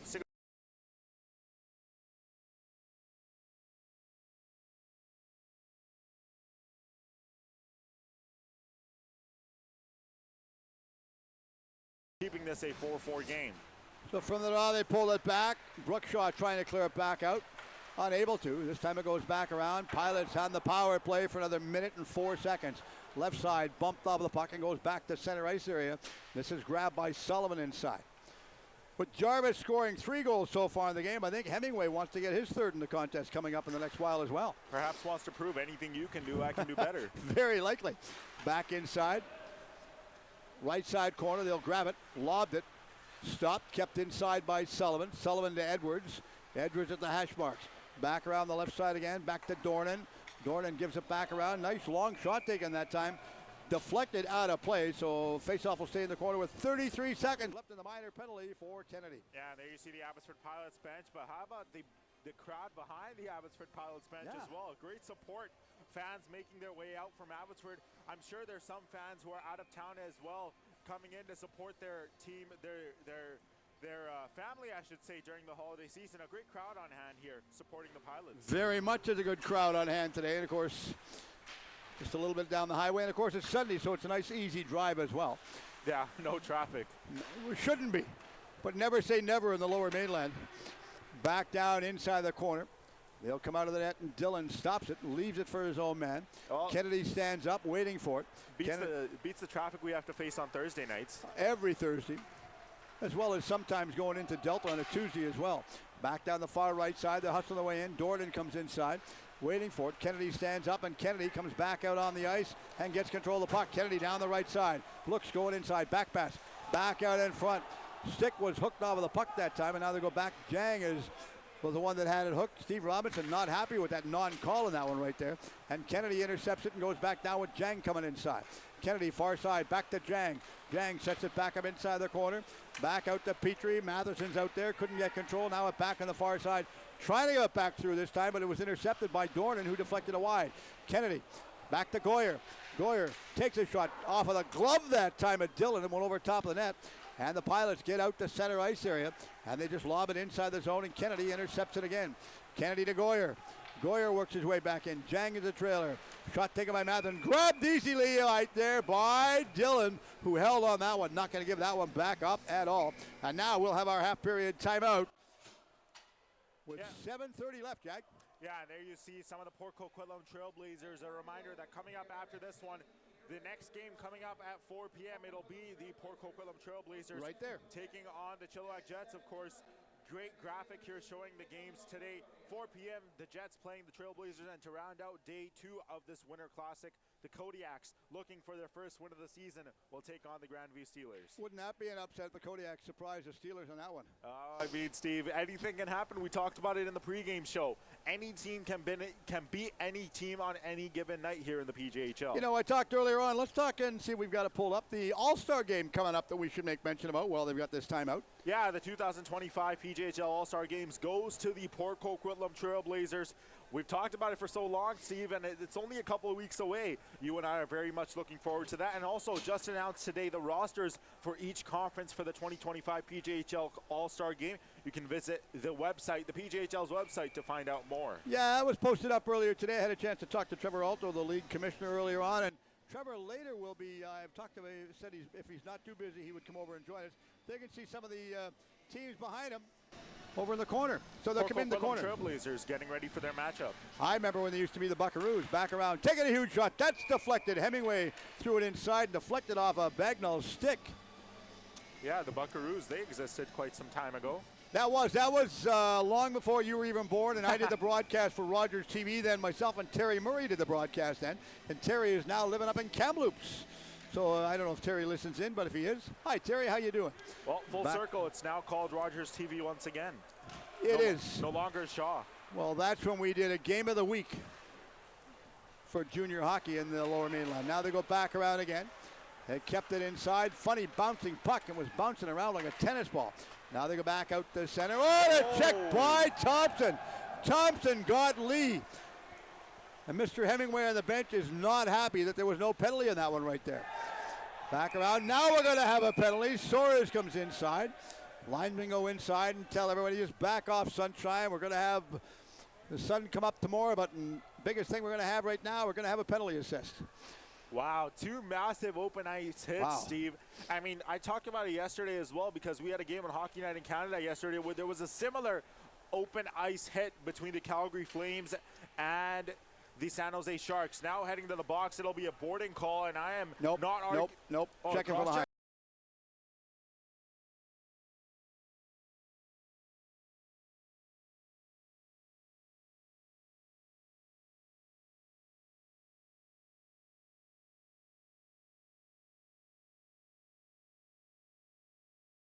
2 minutes for a check from behind. So got the minor for that one. The faceoff's over in the far left side corner of Dillon. Warburton holds for a second, holds his position this time. Warburton pinches back in. Hemingway's at the high slot, way at the blue line. Matheson on the far side. Hemingway works his way back in. Jang is out there as well. Hemingway gets control, got the puck back that time from Slowberg. Slowberg gets it back to Hemingway, the captain for the Ice Hawks. Hemingway holds on to him. Goes to the far left side, takes a shot, missed the net. Looking at it, I've yet to figure out why players can't hit the net on those. They go back down across the line inside, working their way inside, coming inside. Shot taken, stopped again by Eriksson. But what a save on that one right there on the break-in play, going straight inside the zone. Good aggressive play by, I believe it was Sias coming inside. Yeah, there you see head coach Steve Robinson. I will say Steve Rhett Sias there elects to take the shot himself. He had Cody Johnston on the wing. Perhaps going for the cross crease pass would have been the smarter option. Sias, however, confident in his shot ability, denied there by Eriksson. It's a fast game. Sometimes your feet get moving faster than the way you want to think. Back out again. Perez is at the center line over on the far right side, waiting for it. Hemingway, back pass. Back down again. Slowberg comes in, trying to split the D. Takes a shot. Narrowly missed the right side post this time. Bereza goes after it. Slowberg's the trailer. Bereza still fights for it. Now Warburton goes after it, trying to get control. Slowberg grabs it off of the wall. Jang is wide open. Jang gets it off his skate to his stick. Tipped in front, booted back out by Dillon. And it's stopped again by Slowberg. Slowberg back pass again over to Jang.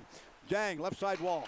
Dangles it back around again. Slowberg works his way back inside again. 5:40 left in the middle period right now. Ice Hawks on the power play. Seeing if they can work some type of magic out there. Getting another one on the board. Shot taken by Warburton and booted back out by Dillon. Over the left side boards again, and Slowberg sides it through to Hemingway. Hemingway takes his time. Slowberg is wide open. Shot taken. Stopped again by Dillon. And it went over in the far left side corner again. As they hold on to it, Warburton couldn't get the shot away. Inside is Jang. Penalty coming up. And there will be no goal in this one. Now we're going to have a bit of a pushing match ensue. And the linesmen going inside, earning their paycheck on this one right now. We're going to see there was a delayed penalty indicated by the referee on this one right there. In fact, both referees had a delayed penalty, and you can see him right there. Edwards is looking, saying, well, somebody bit my lip.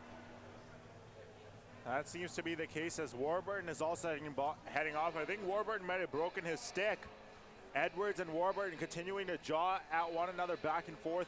Warburton thought there shouldn't have been a penalty called on that play. So you can see the officials below us right now. And the officials going to have a discussion. Of course, we've got officials up in the stands to our broadcast right who think that they know what's going on. So we're looking. Edwards is getting a towel, but you can see the referee having a bit of a discussion right there with Grabinski. Yeah, and alternate captain taking his time to sort of talk things over for this Abbotsford Pilots team. Yeah, as Jace Grabinski trying to figure out what the appropriate call would be here. You see Steve Robinson and Jim Martin also awaiting the signal, awaiting the call, and Ty Hemingway, captain of the Ice Hawks, talking things over. Yeah, coaches don't look overly too excited about this play right there, but instead of this, the Pilots want to have a discussion right there. Jared Craig. Jared Craig as well. And no problem with this whatsoever, Steve. He's talking to the officials over, having a civil conversation. Nothing wrong about that. Well, nothing overly too serious transpired because the referee made the explanation, as I've always said. Now, Steve Robinson's looking up at the clock and saying, okay, what do we got and what are we going on? Yeah, are these coincidental, which is the call? I don't think it will be coincidental. I think these will be not 4-on-4, but it would be 4-on-3 for the Ice Hawks. Well, I'm not sure. I want to find out the rule, and I should ask Danny after the period about this, because Danny Hennemansinger is just below it, beside us over to your left. So let's take a look at.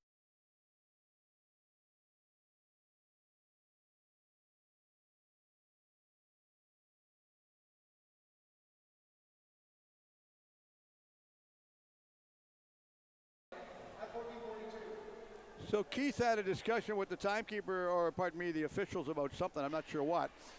But they're going to either bring a player or a stick or something in there.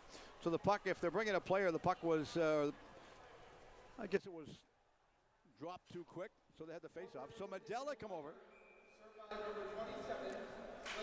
So I'm guessing that Delta would have got 2 penalties in that play. And the Pilots just got the 1. Thus, 2 of each are canceled out for coincidentals. And the one that's shorthanded is up on the clock for 1:48 left in the penalty, that one. Whereas the Pilots are standing up. They're ready to get the man back on the ice. Then they'll be on a power play.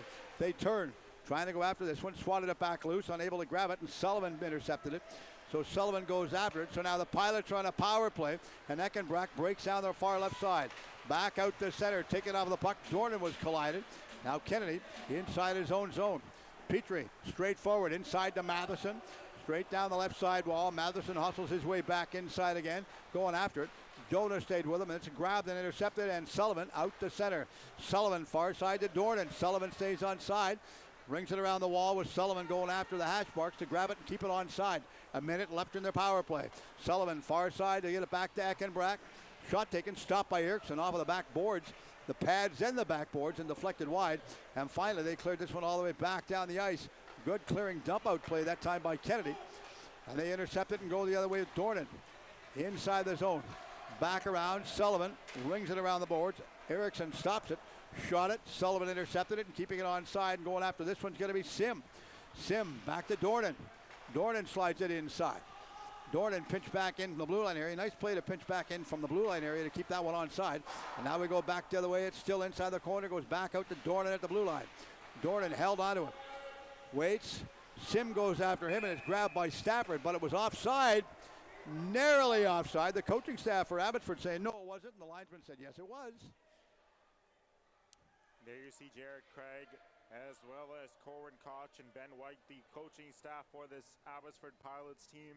4 goals on 11 shots so far. Yes, they'd want more shots out of this team, but you have yourselves a tie game. You've gotten shots when it's mattered. Nothing really to be disappointed in. Johnson goes in from the faceoff, pushed it straight forward, and it goes over the right side corner with Sias coming after it. Johnson's over on the right side. Now Sias is in front. Johnson's over in the corner, and Koch is out in front. Now Koch goes behind the net to pick this one back up. Waiting for it. Feeding it back around. Nice play to get it back to the blue line area. Grabinski looks, taking a shot. That was blocked, and Sim gets it. And finally, Medella comes back on the ice, out of the penalty box area. And they are back 5 aside. So the other penalties that they're serving are just, they both need a whistle to come back on the ice. Now we go back, 3:08 left. Oh, dangerous close play there for Delta. Close to being called for too many players on the ice. And it goes back inside again. Good play to dump it back inside. Costa goes after it, tipped in front, backhand shot over top of the net that time by Medella. He's going to see that in his sleep tonight. Medella comes in, Lee goes inside. Johnson goes after Lee, stays with him, kicked back out by Dillon. It goes back over the right side corner again. The first one coming in is going to be Bruckshaw. Bruckshaw pinched in from the D position. Soares covered for him, and Lee went back to help out as well. Now it goes back out the center and inside the zone with Soares turning inside his own zone. Johnson stays with him. Back on the far side. Good play to Broomhead. Takes a high shot over top the net. Off of the glass, and it goes back around. Picked up by Costa. Costa goes after his man. There's a heavy check thrown, and this is going to be a head check right there. And now we got a couple players going after this one. Costa's going after his man. Costa did not like that. And where's the trainer? The trainer's coming out. I wish somebody would help the trainers out when you have this situation take place.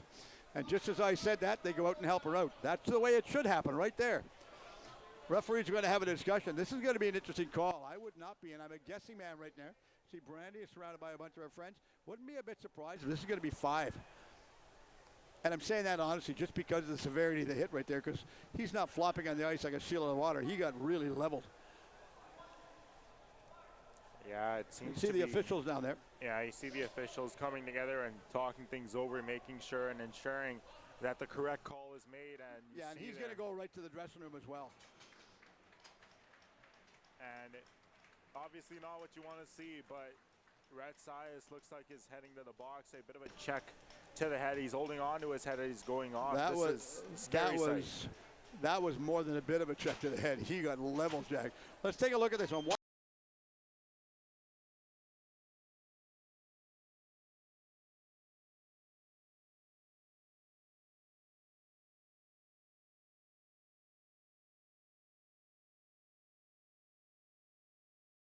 This will definitely be a penalty if you're shoulder brought the elbow up, and the referees made the call like instantaneous. They killed the play right there. So the referee is explaining. They give him 2. That somewhat surprises me. But I'm not the referee doing the game today. So they had a discussion. Coaching staff for Abbotsford, they're having the same. They're saying, why is that only 2 and not 5? Well, it's on the wrong side of the clock right now. It's on the Pilots' side right now. It should be on the Ice Hawks side, the penalty. You are correct. Good observation. So on that note, while we're waiting for this, I have to say, I know you had it a few days ago. Happy 20th birthday, Jack. Thank you, Steve. It was a very surprising one, to say the least. One birthday that, I'm not one to celebrate my birthday much, but there you are, right there. Oh, there I am. Yeah, I'm not one to celebrate my birthday much, but the family certainly took good care of me on the birthday. Couple of surprises here and there, but it was a fun time. You got a car? Can I have your old one? Yeah, my parents surprised me with a truck, a brand new truck that I've been talking about for quite some time now. But you know, it's great. I'm grateful. I'm blessed to be able to do what I do for a living. Well, you got a good family, and like I said, I always say, and I've said this before, the family that plays together stays together, and that in today's world, that's what's really needed. So it is a major penalty instead. It's a 5-minute call, and then there's also a call to Abbotsford. Now, the 2 was when he went after him back at center ice area. So it's to both number 22s. Connor Costa with the 2 minutes for the Pilots and 5 minutes for Marcus Even Bromhead. up. Tiger Williams' old number. Back out again when he played with Toronto. Tiger was a tough guy. Back out the left side again. They grab it and hold on to it inside their own zone. So when the minor finishes for the Pilots, they'll have a 3-minute power play. Back over the far left side wall, hooked off of the puck that time. Paul comes inside, shot taken. Sloberg couldn't get control. Now they go back up ice the other way, and McDonough hustles his way back down. Offside, one extra move at the line again.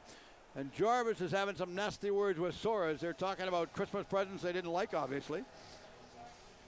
Steve, we won't have to wait too long to see the Delta Ice Sox back here at Minoru Arenas once again, as I know they probably have another Winter Classic game coming up, but they also will be back here for the Tunnel Series, January 17th.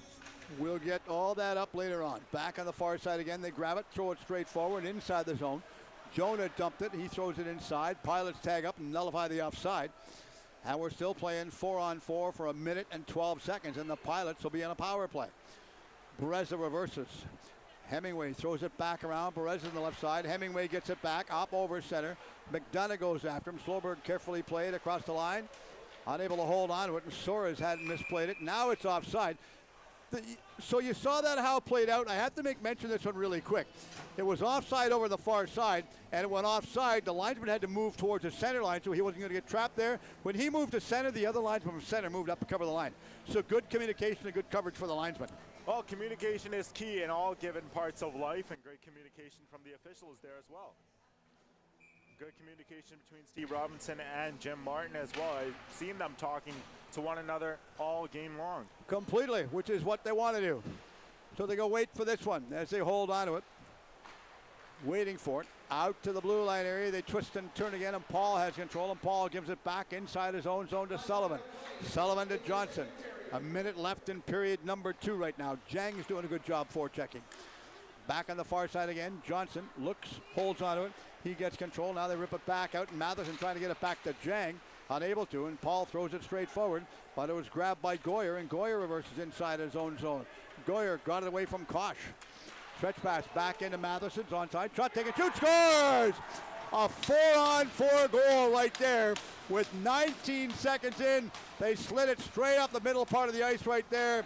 And Matheson, he is not going to miss those chances at all. I want to talk about that pass. What a setup play, finding Matheson up ahead, who goes right down.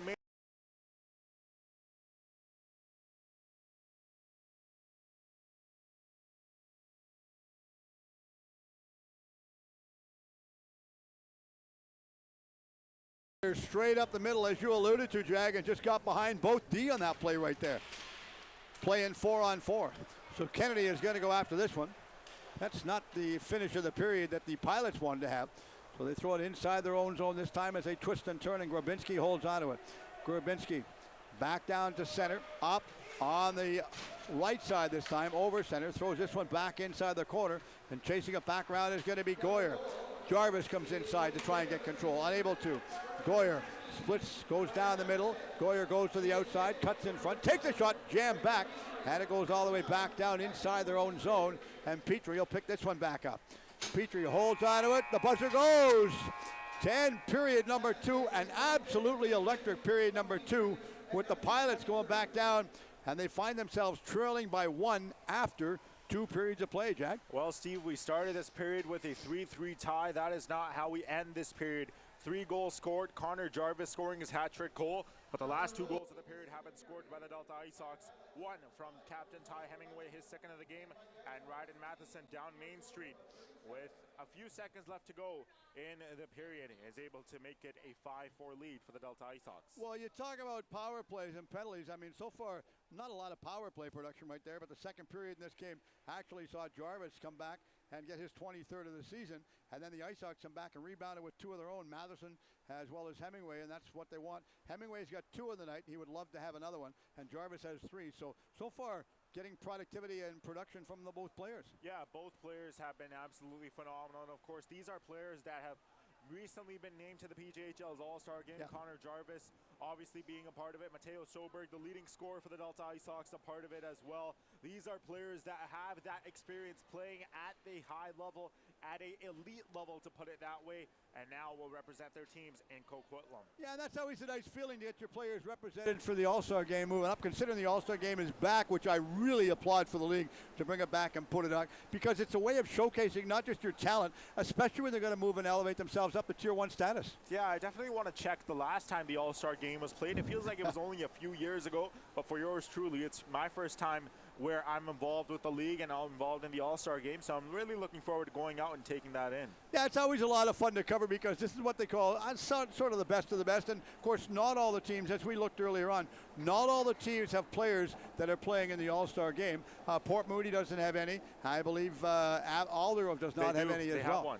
Aldergrove has one? Yes, they do have one. Yeah, I stand corrected on that one. Who is it? We'll look later on. We'll look later on. We'll look later on. But nonetheless, it's going to be fun to cover. But also, we should take a look at upcoming games if we get that chance right now, about upcoming games for the PJHL as well, because there's going to be a lot of fun games coming up.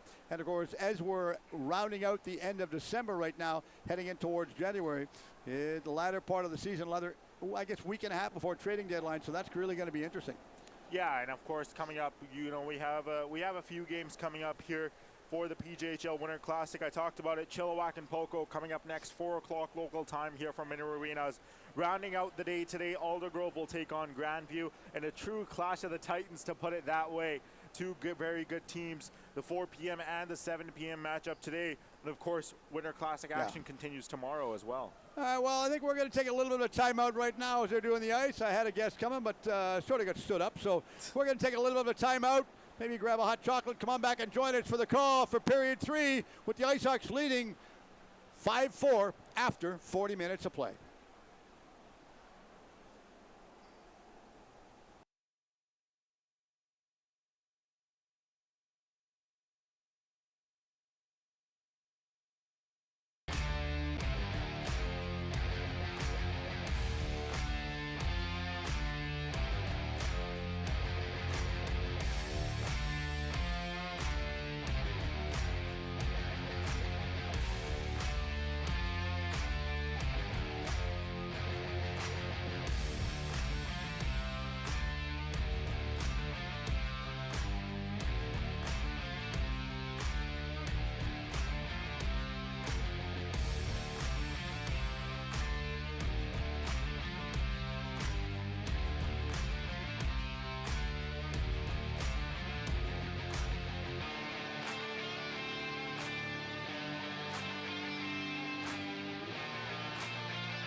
Pacific Junior flight resumes in 3 minutes.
Ladies and gentlemen, the Abbotsford pilots.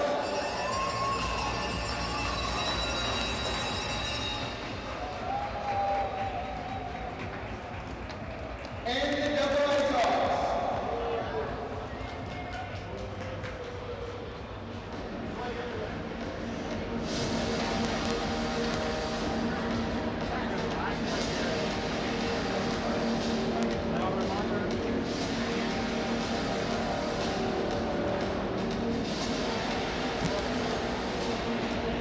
Everybody, welcome back. My pleasure to welcome you for the draw for game number 2 on day number 2 for the PGA Winter Classic Jag. So far, we've been entertained to an exceptional game. I mean, quite the opposite of the first game that you had to witness today, Steve, in that Surrey-Port Moody game. It was a 9-2 final there for the Surrey Knights over the Port Moody Panthers. For this Delta Ice Hawks team here, a 5-4 lead heading into the final 20 minutes of play in a game that's really gone back and forth. This is interesting, guys. See, go over on the bench on the far side on camera there for a split second. Could see Rick Lance going over and talking to Jim Mullen over on the bench on the far side. Yeah, there you see Rick Lance and Jim Martin talking to one another, just perhaps talking strategy, talking things that maybe Rick Lance sees from an alternate angle that the Ice Hawks could use on the bench. Of course, Rick Lance, an associate coach for the Delta Ice Hawks this year. However, most of his days are spent at practice with this Ice Hawks team. Yeah, obviously saw something that he wanted to pass on to the coaching staff as well there. And so now we're waiting, 2:42 left in that major penalty. So the key for this major right there is, there you can see Mr. Erickson, the key for this drag is that Abbotsford can score as much as they want on a major penalty. It doesn't expire like lacrosse with 2 goals. yeah, I mean, hey, that takes me back. It feels like forever since we've done lacrosse, Steve. But as you made mention, it's not like the sport of lacrosse. They can score as many times as they want, and they'll have 2:42 to score. However, the Ice Hawks recently got the most recent goal courtesy of Ty Hemingway. Shot, nice jump on the far side by the linesman, that play right there. Doing hurdles, 8 seconds into the period, third period right there. Now we go back the other way again, coming to you live from Minter Arena in Richmond, BC. PJHL Winter Classic. Soares lobs this one straight down the ice, chasing it inside the zone. That's going to be his Jarvis. Jarvis comes in. Kennedy doing a good job forechecking. Kennedy almost picked this one back up. It was taken off a Dornan stick, and it rips around the wall over to Lee. Lee comes back inside. Back to Kennedy. Kennedy turns, holds onto it, sidesteps one check, and Kennedy continues to press back inside. Kennedy trying to feed it back out to Lee again, and Dornan goes inside, unable to grab it. Dornan eventually got off a funny hopper off of Lee's stick, and now it goes back out to McDonough. McDonough, far side. Off the stick that time to Dornan. He ripped this one back in. Delayed offside indicated. Now nullified. And the Ice Hawks grab it, throw it all the way back down the ice. At the attacking blue line this time, you've got Kosh. And Kosh was staying pretty much side by side with Soares. And Soares went off on a change. And Hemingway to come on to replace him.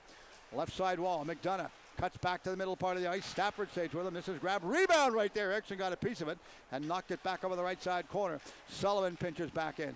Back on the far side again. Kosh comes in. Sullivan's going to go after this one and grab it. Sullivan shot against the wall, misplayed it. And they go back now with Cross hustling his way inside and Kosh coming inside. Cross gets caught up and tripped up this time, and Kosh took it off his stick. Kosh waits. He went off on a change on the far side. And finally, the Pilots explode out of their own zone. Grabinski gives it back forward, straight down up to Weinberger. And Weinberger turns and leaves it back inside again to Edwards. Edwards had it, give it to Sullivan. Sullivan leaves it back around again. They turn, throwing it back out to the middle part of the ice. Sullivan back around again inside to Edwards, and Edwards goes back up on the left side corner. Eckenbrecht comes in, rebound taken. Erickson stopped this one, and they fanned on the clearing play, but it's kept inside again by Weinberger. Weinberger trying to feed it out in front to Edwards, who couldn't put his stick on it. It's grabbed by Sullivan, and Sullivan turns deep inside the left corner. Sullivan is there, Schoberg's there. Edwards goes after it, trying to get away from Hemingway. Hemingway turns. Stafford thought there was going to be a penalty in that play, put his arm up, and the referee looked at him and shook his head and said, not going to happen this time. And they go back around again. Sullivan, right side. They take their time. Dorden goes in. Dorden passes this one back over. Shot taken by Weinberger. It was stopped by Erickson. Back in front again. Nice passing play as Sullivan goes after his man, takes it off a Schoberg stick, and it rolls back to center with 5 seconds left in the major penalty that's about to expire for the Delta IceHogs. They turn on the far side, out to center. Good period so far, and Sarah comes back on after serving that major penalty. And of course, shot over top of the net as it was deflected wide and high this time, and it goes back behind the goal again with Slowberg picking it back up. And Broomhead was the one that got the major penalty. That's why it was served by someone else, as Broomhead was ejected with the major in the game misconduct, which is automatic. Shot off of the top part of the glass. It rolls back out, and Bruckshaw steals this one and picks it back up and throws this one back inside. Bruckshaw goes after it. This is literally stolen this time and kept inside. Costa couldn't clear it back out. Far right side boards, and Savard grabs it, and Savard gets out to center. Up to center. Matheson goes with him. And now they hustle their way back inside. Kennedy is on the right side. Takes a high shot over top of the net. Completely high and wide on that one right there, Jag. Couldn't put it on target. Now waiting for it. And we're looking as they work their way back down. The Pilots get it inside the zone. Good passing play to the inside. Bagnall goes inside. Bagnall looks off of the boards, waiting for it. Bagnall's out in front, failed to get control. Now it goes back to Matheson. Matheson looks up over the line. That was off of the blocker that time at Dillon, and it threw it over the right side corner. Kennedy comes in. Rebound, shot, blocked and stopped again by Dillon. Rebound again. It goes back over to Bagnall, and Bagnall just shoots it off the wall, back out to center, and turning was Savard. Savard couldn't get control. Now Kennedy gets it back again for the IceHogs. Kennedy looks, holds onto it. Taking his time very patiently this time. Now he gets up over center, rips it back in. Big stop on this one by Dillon. Dillon had to be alert now because sometimes the players will jump it back inside and it'll bounce about 3 feet in front of the goalie, so they've got to be alert in this one. They go back down. Icing call. That's the one thing that goalies have to be alert of, Jag, is if it's bounced just in front of them on the rebound. 40 shots on goal now for the Delta IceHogs, and there you see the Port Coquitlam Trailblazers Hockey Club getting set for their matchup coming up next against the Chilliwack Jets. About 40 shots on goal now for the Delta IceHogs. There you see the schedule for the rest of the day. Chilliwack, Poco, 7 p.m. Aldergrove, and Grandview wrap up today's action. So back to live action right now. Back out to Soares. Soares keeps it onside. It rolls back to center, and they hustle their way back down with Bagnall coming in. Bagnall trying to feed it back out in front to Savard and couldn't get it back. Savard caught an edge and fell down. Now play carries right on it, goes back out to center. Warden back to Slowberg. Slowberg looks, cuts to the middle, takes a shot, fan on the shot this time, and it's grabbed again. Goyer, right side to Soares. Soares goes in, keeps it onside, got it away from Bagnall this time, and it goes over the far right side boards, and Costa grabs it. Costa looks, clears it back, but it was intercepted again over the far side again by Bereza. Bereza takes his time. He pinches in. He's on the outside of the left post waiting for the pass. Now he cuts out in front. Didn't see him to give him the puck. He was under cover right there. Now he gets himself free and wide this time. Fred Howe stays with him. Looks, not going to give him anything to shoot at. Now we go back again. Back in the blue line. Hemingway looks going in, taking a huge shot. Somebody lost a helmet, and they've got to get off the ice, which is exactly what they're going to be doing. And I believe it's going to be Bereza who is mad at the world. Now they're going to get called for too many players on the ice on the change because Bereza was still on the ice, and Bereza is not a happy camper. Steve Robinson is saying, no way you are calling that. Too many men on the ice has been called. Blake Madala is heading to the box, and Steve Robinson is absolutely besides himself. And rightfully so. I mean, I don't agree with the penalty either, Steve, because if you are heading off of the ice for a change because you lost your helmet, Why would you make that? It's not losing the helmet. It's about whether the other player was on the ice too quick. And if he was on the ice way too quick, normally you give him a 10-foot rule as a referee. If he was on the ice way too quick beyond that, then you're going to get a penalty for too many players on the ice. Doesn't matter whether he lost his helmet or not. But in that case, this wasn't a standard change necessarily. It was a safety change to allow the player to get off of the ice. But was the other player on too quick? That is the question. That's the key right there that I didn't pick up on. And I know that he wanted. No, I'll get back to that one. Jarvis slides it back in front. Rebound. Shot, scores! And that'll be a power play goal by Kosh, as that pulls him even at 5.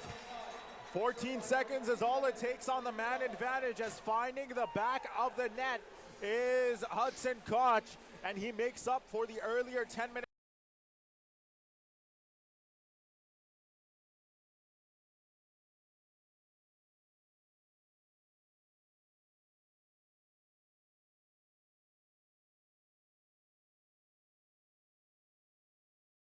And kicked it to his stick and then buried it back home. That's smart hockey IQ right there. Those smart plays are what separates the elite players from everyone else. Great play to make it a 5-5 game. Abby's got 5 goals on 15 shots. What more can you say about that, Jag? I mean, if you're the coach, obviously you want more shots, but you can't be upset at all with what's been going on. No, not at all. As they work it back around, they're trying to get control. Paul comes inside. Paul stays with his man, pushes him to the outside. Stafford had control for a second, waiting for it. Shot taken, booted back out again by Dillon. A big rebound, and Kennedy takes his man against the boards. Stafford works his way inside. Stafford off of the wall. Far side of one hopper, goes back out, and Hemingway keeps this one onside. Takes a shot, deflected back again, and it goes back out to Stafford. Stafford takes a low shot. Big stop of this one again by Dillon. Huge rebound as well. And now it goes back out to center, and it's carefully played. They stay onside. They work their way inside. Dornan comes in. Shot, rebound. Eriksson holds onto it. As he holds onto it, man, oh man, Dornan took a heavy fall and fell heavily against the board by the net. Very slow to get back up, as you can see him there. Yeah, heavy collision there back behind the net, and obviously the safety of the players is key. The key for that one right there, when he fell down, he was slow to get back up. I commend Jang, because he went in and had...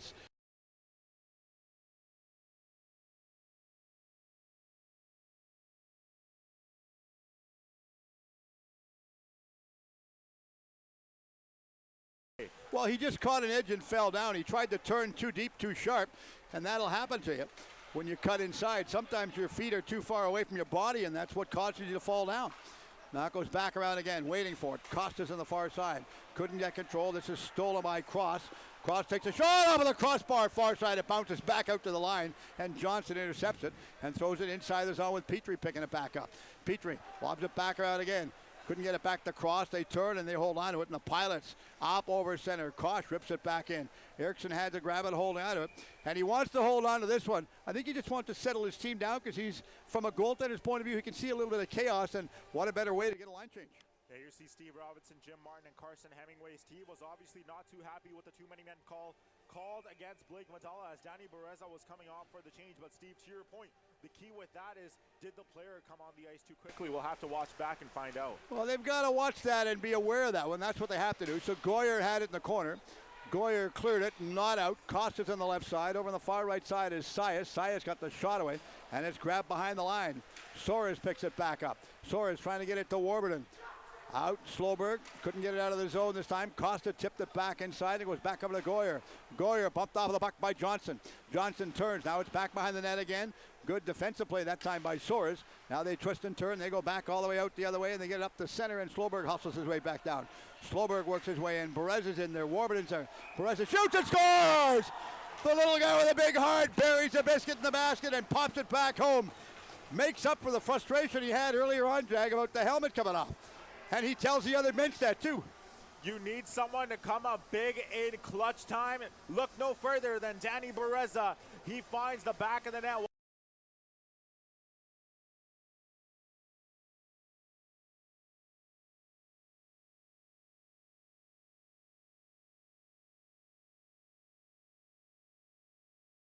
Bereza has given the Ice Hawks the lead once again. Which is a big, hard-fought battle. Shot number 5. Icing has waved off all the way back behind the goal as they're going to chase it, and Lee's going after it. Lee is on the hash marks on the left side. See whether they're going to give it to him or not. Now Lee breaks out to center. Looks, thought about getting control. They go all the way up and over center. Ripped it back. And Medella cleared it off of the backboards. And Jonah comes inside. Jonah goes after it. Also fighting for this one, trying to grab this one the other way was Edwards. Edwards is trying to cut the lane off. Shot on the outside of the net. Warburton back of the line to Hemingway. Hemingway back out to Soares. Soares dangles it back on the far side. Warburton back to Soares. Soares turns, goes over the far right side boards again, and he picks this one back up, trying to feed it back, but it's lobbed all the way back now with Medella having a bit of a foot race ensued. And with an icing call, Medella was chasing it back in, and Edwards just couldn't catch him. So quick call and a good play right there. Entertaining hockey with 11:28 left in the third. I mean, that's the Delta Ice Hawks this season. When have we not had an entertaining Ice Hawks game this year? There you see the coaching staff for the Abbotsford Pilots. Jared Craig, Corwin Koch, and Ben White, the coaching staff. They want to find a way to get their team back into a tie game scenario, down by a goal. As they wait for this one. Chilliwack doing a warm-up just to our broadcast right. I can tell the tallest player on the team because he's like about 3 feet taller than everybody else. Back on the far side again, they grab it. Fedro throws it inside. Now he's a trailer. Matheson stays with him. It's over the far side boards, and Weinberger had control for a second. Weinberger goes after it. Hemingway takes him off the puck. Now they turn again. They keep it inside the zone, and Edwards fights for it. Out the center, up to Matheson. Matheson in front of the penalty box. Up over center ice area. Rips it back in around the wall. And as it bounces around the wall, Sullivan picks it back up for Abbotsford. Trying to center it back around. Kennedy out in front. Matheson got the shot away this time, and it was blocked and deflected wide. Kennedy holds on to it again. Kennedy back out to Hemingway. Hemingway takes a low shot, deflected wide this time, and Kennedy's going to get the second time. Kennedy holds on to it. Deep in the corner, back to Matheson. Back around again. Back to Kennedy. Kennedy to Stafford. Stafford walks the line on the left side, gives it to Hemingway. Hemingway unable to keep it on side, and a wide open break back down by Edwards. Edwards goes in, 1-on-1, cuts back, goes right, takes a shot, shoots, scores! Puts it underneath the right pad of Eriksson. And you talk about trading places. Man, oh man, what a move down the left side wall on the breakout play from his own zone. Steve, back and forth they go. This time it's Lincoln Edwards finding the back of the net. You take a look at the replay.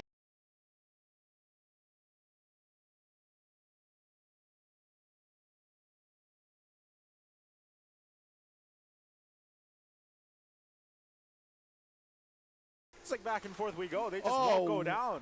Is it ever? Neither team wants to quit. Cross goes in the corner. Backhand shot deflected wide. Dillon hugs the post. Bagnall couldn't get control. This is past everybody and down the ice again. Right on target. And Eriksson had to be alert to stop that one. Didn't want to give that one back up. And Eckenbrecht was all over him. Now, if you're a goaltender, Steve, 6 goals allowed on 18 shots. You know Marek Eriksson not particularly happy with his performance today. And Steve Robinson also thinking, how can I get my team back up in this one? Well, that's Edwards' 10th goal of the season so far for the young man. You can see Mr. Eriksson. Look, you can just tell and sense the frustration on him as well. Mind you, there's 5 in front of him, which I always say, you can't blame the goaltender. They can only stop what they can. Jonah's on the left side. Now they hustle the way back out the right side, and Sim comes back down. Sim pins against the boards by Jonah. Cross works his way inside. Cross goes in, waits, trying to get control. We got an injured player down on the ice just below us right there. I'm looking to see who it is. I believe it's Sim. Sim slow to get back up, holding his neck, the bottom part of his neck, and he's going back off. And the training staff will take care of him really, really quick as they grab it. Good move by the linesman to give the stick over to the bench on the far side to get it off the ice.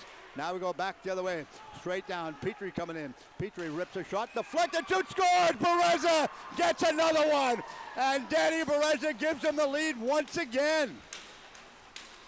On one side, Louis Sim headed off of the ice with lots of pain, but on the other side, elation. Danny Bereza, his 2nd straight goal for this Delta Ice Hawks team. And Steve, you talked about it. A player with a heart as big.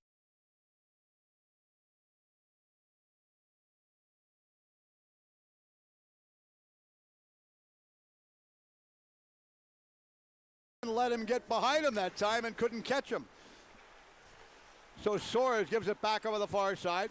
A 7-6 score right now, 13 goals. And of course, 6 goals for Abbotsford. on 18 shots. I still can't believe that. I find it hard to believe, but it happened. It does happen, indeed it does. And with it being a 7-6 game now for the Delta Ice Sox team, how will the Abbotsford Pilots respond as we now have our half-period timeout? We do so, and I see Danny Hedemansing behind us out there talking to all his young up-and-coming officials. Sure thing, Dan. Danny's having a good conversation. They always come over. And, of course, the other part with that is you see the officials. The one thing I like about the officials, the up-and-coming, maybe we can get Dylan get a shot. We'll back up a little bit. Maybe Dylan get a shot of the young guys behind him. You know the thing I like about this? This is instruction from 101 from the referees, from our referee-in-chief for Canada, director of official, Danny Hedemansing, talking to the young guys. Look at them all, shirt and tie. Shirt and tie. I mean, you have to present yourself in a certain way, Steve, and in front of people. You never know who's watching. The referee-in-chief of Hockey Canada here, Danny Hedemansing, obviously talking to these young and upcoming officials about certain things and different things as well. Well, communication, how many times have I told you, you and I talk all the time, communication is the key for success right there. And I like that the officials come up, they have a talk with them. And of course, the other part with that is you would think we would run out of officials because we've had 4 different officials every game. A great thing the PJHL has added this year, 4 officials for each game. And I love the fact that they give the officials crest this year. And I've said that before. Wait, Sias was taken out of the puck, and now we're going to have a penalty. And what's the call going to be? A hook or? A hook. Yes. I could be a betting man and go to the casino at that time, but I never do. Happy New Year. If I was going to the casino, you know what I'd go for? Their smorgasbord supper. Ah, hey, there you go. I would. So, I mean, good job, guys. Yeah, Mateo Soberg heading to the box, 2 minutes for a hooking call, and I know Soberg was probably frustrated as well. As the leading scorer for this Ice Sox team, hasn't really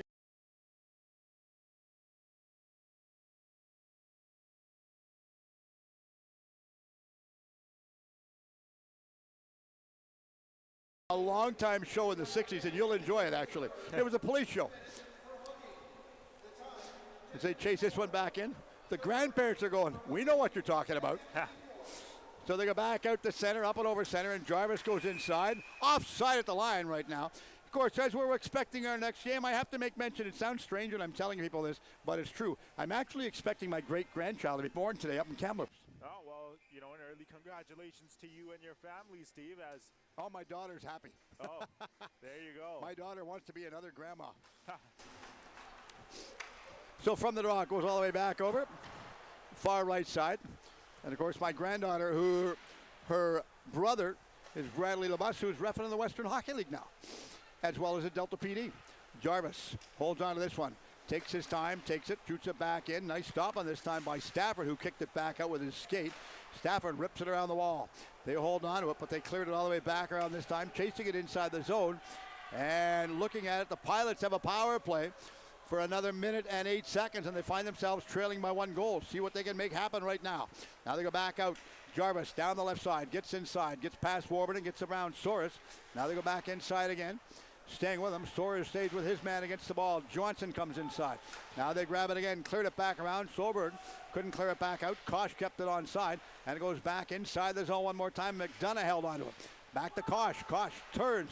Kosh got it away from Warburton, and it's off of the wall again. They work in. McDonough drags it, sets it back up, back out to Kosh. Kosh takes his time. Goes back on the outside left shot again. McDonough takes a shot, deflected up and out of play. But what a fast, nice three-way passing play once again by the Pilots. Yeah, 45-20 are the shots on goal now. Of course, 32.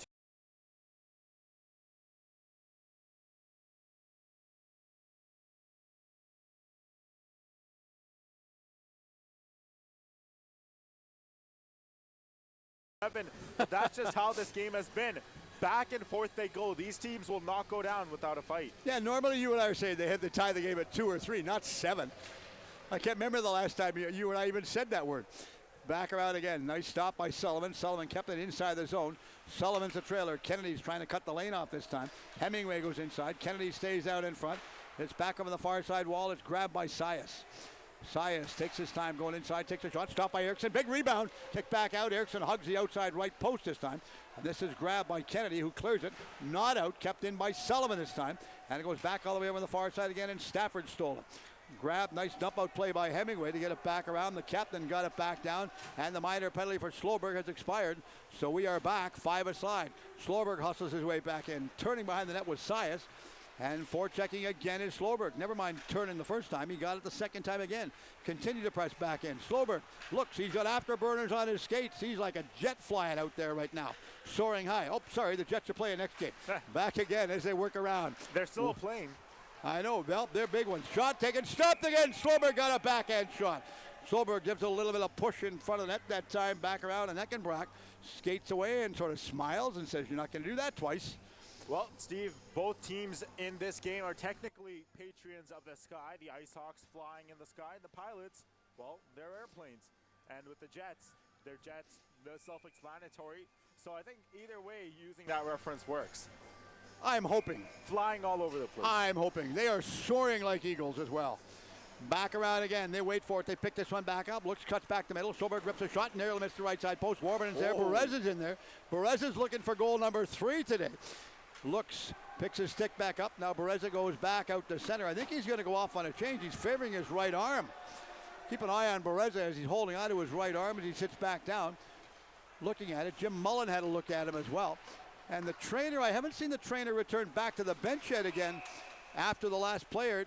And Sloberg goes in, takes a little bit of a tap and a push at his man right there. Yeah, and there you see Jim Martin, and there you also see Danny Bereza favoring his arm. Jim Martin looking to see if his player is okay. But you talked about it, Steve. You pointed out Stephen Pinto has not returned to the bench following the injury to Louis Sim.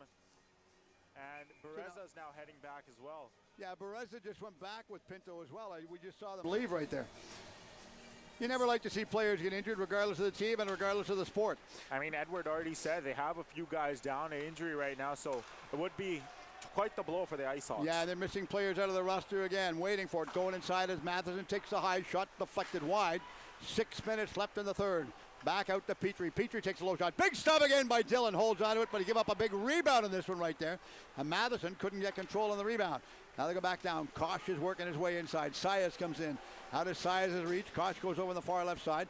Costa stays with Matheson, and they hustle it all the way back out to center, and Petrie intercepts it. Petrie back inside. Kennedy was taken off of the puck. Now Kennedy's going off on a change. Fresh legs on to replace him, and it's in the right side wall again as they twist and turn and go back again.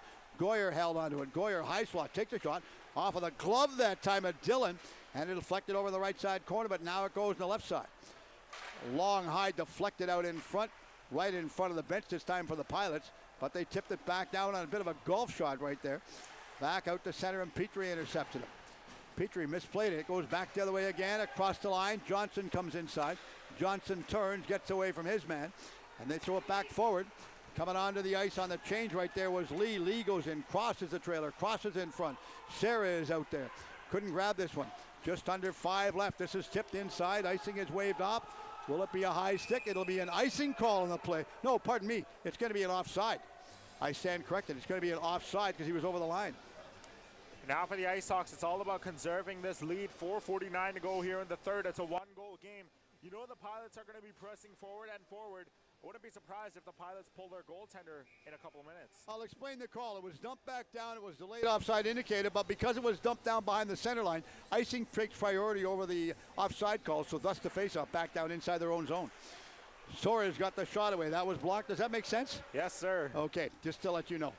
Back around. Some penalties have priority, others don't. They knocked it back down, tennis style. Looks all the way back down. Who's going to pick this one back up? Holding onto it.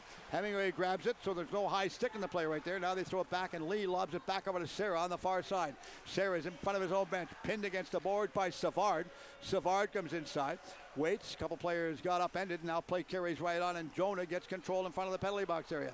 Jonah, heavy check thrown up by Lee on him. Now Hemingway clears it straight down the ice, and icing is waved off of the play right now as it goes back, unable to grab it, and it's back inside the zone with 4 minutes left in the third period. It'd be interesting to see when the Pilots, and if they do call a timeout, no doubt they will, back inside again. They work their way back inside, going in, dragging it. Fedro takes a shot that was blocked and deflected, and Sullivan works his way in from the left side points. Lee takes control, looks, cuts him off of the lane. Now goes back out to Sloberg. Sloberg back down the far side, takes a shot, grabbed easily again by Dillon, and he holds on that one, not going to give that one back up.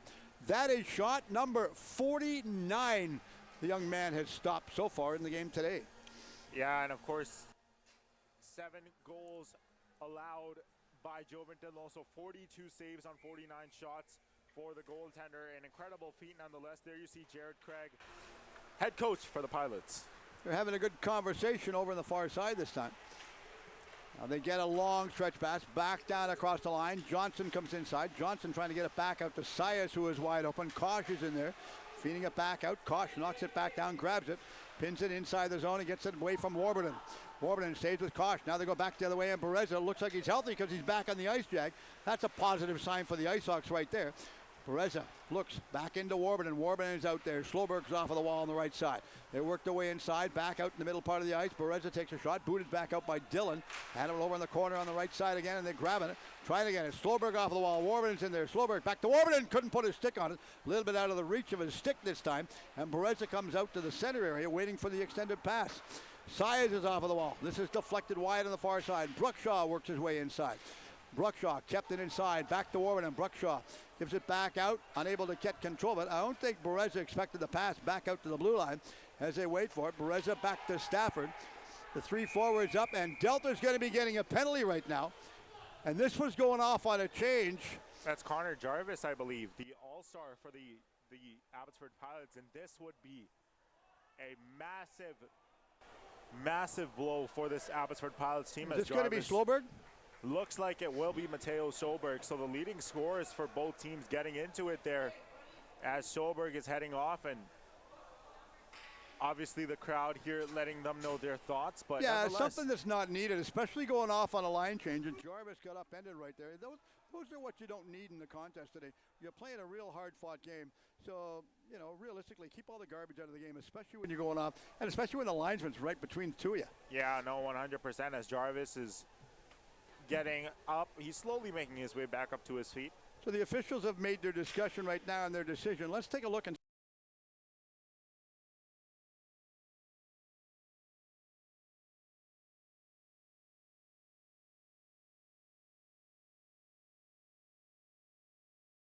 obviously we weren't too aware of what was going on as the camera was focused in on the left side. It was something that you don't expect, especially on a simple line change. So cross-checking, couple minutes, a minor penalty assessed against Mateo Solberg, and I'd say I agree with this one.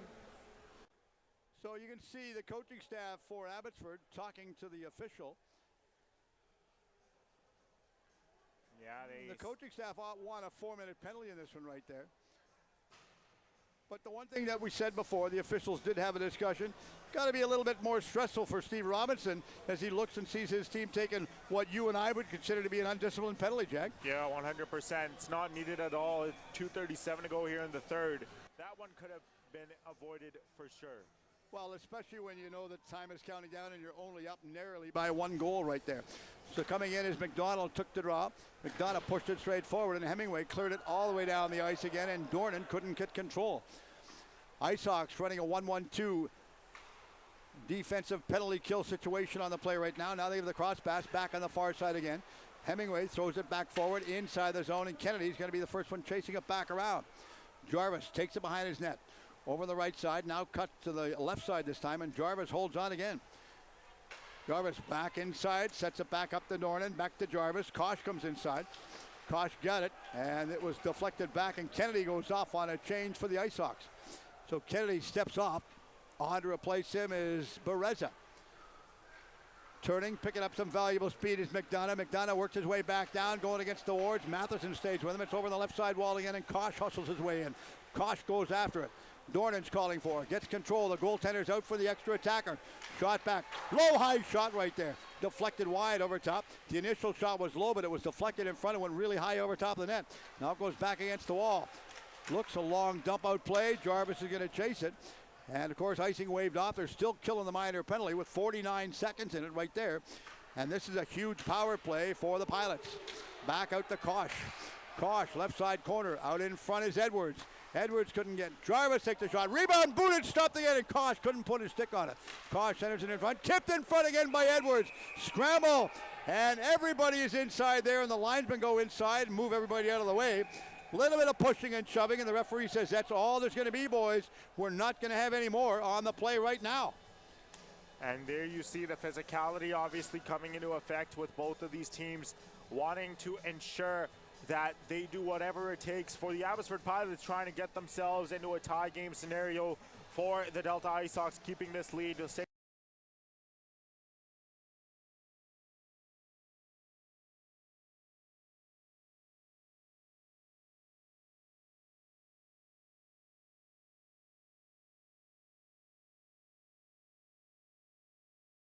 It goes back out, so we're going to have a timeout, and you can see the coaching staff over on the far side right now, Jag for Abbotsford Pilots. Yeah, and of course the Abbotsford Pilots taking a look, and McDonough, Koch, Edwards, Dorman, all these players, they have that experience, and it looks like they'll be taking the ice here in the last few moments of this one. 1 minute and 9 seconds to go here in the third period. Now for the Delta Ice Hawks, maintaining defense is going to be a big thing. So the key for this one is what type of game plan is he going to move up? He's obviously going to put his power forwards out there to see if they can capitalize on this one and see if they can make something happen. Yeah. Talking to McDonough, Edwards, Koch. Just getting the puck to the net is going to be the biggest key. How do they set it up though, Steve? What formation do they use? That is the big question. I think the big question also is winning the faceoff draw. And of course, no goaltender as well at the net, so they'll have the extra attacker out on the ice. So Steve Robinson looking on from bated breath right there on the far side. It was grabbed, face-off won by Johnson. Back all the way out to Jarvis. Jarvis goes in, tipped in front, nearly missed the outside post. Edwards couldn't get control. Now they have it back to Koch. Koch out in front, takes a shot, blocked and stopped again, and McDonough works his way in. McDonough holding onto it. Being hemmed off of the puck by Matheson. Matheson throws it, not out of the zone. This is grabbed and thrown inside. Right side as they work their way in. Going inside is Dornan. Dornan gives it back around this time. Johnson got the shot away, and it's in the left side corner, back over to Koch. Koch off of the boards, back out to Jarvis. Jarvis sets it back up the middle to Dornan. Dornan goes in, rips a shot, blocked and stopped, and the minor penalty is over, and Delta back at even strength right now. That was a heavy check thrown. Back to Jarvis. Jarvis goes in. Take the high shot over top of the net. Narrowly missed the top part of the net that time. Heavy check thrown over on the far side by Goyer. Tipped in front. They're rolling around like bowling balls. They get control. Sloberg goes back down. Looks, going in, shoots, scores! Sloberg puts the icing on the cake right there for the last empty net goal. And boy, you've got to give full credit on that play right there. Playing tough defensively inside their own zone, not only being down one man, but also, being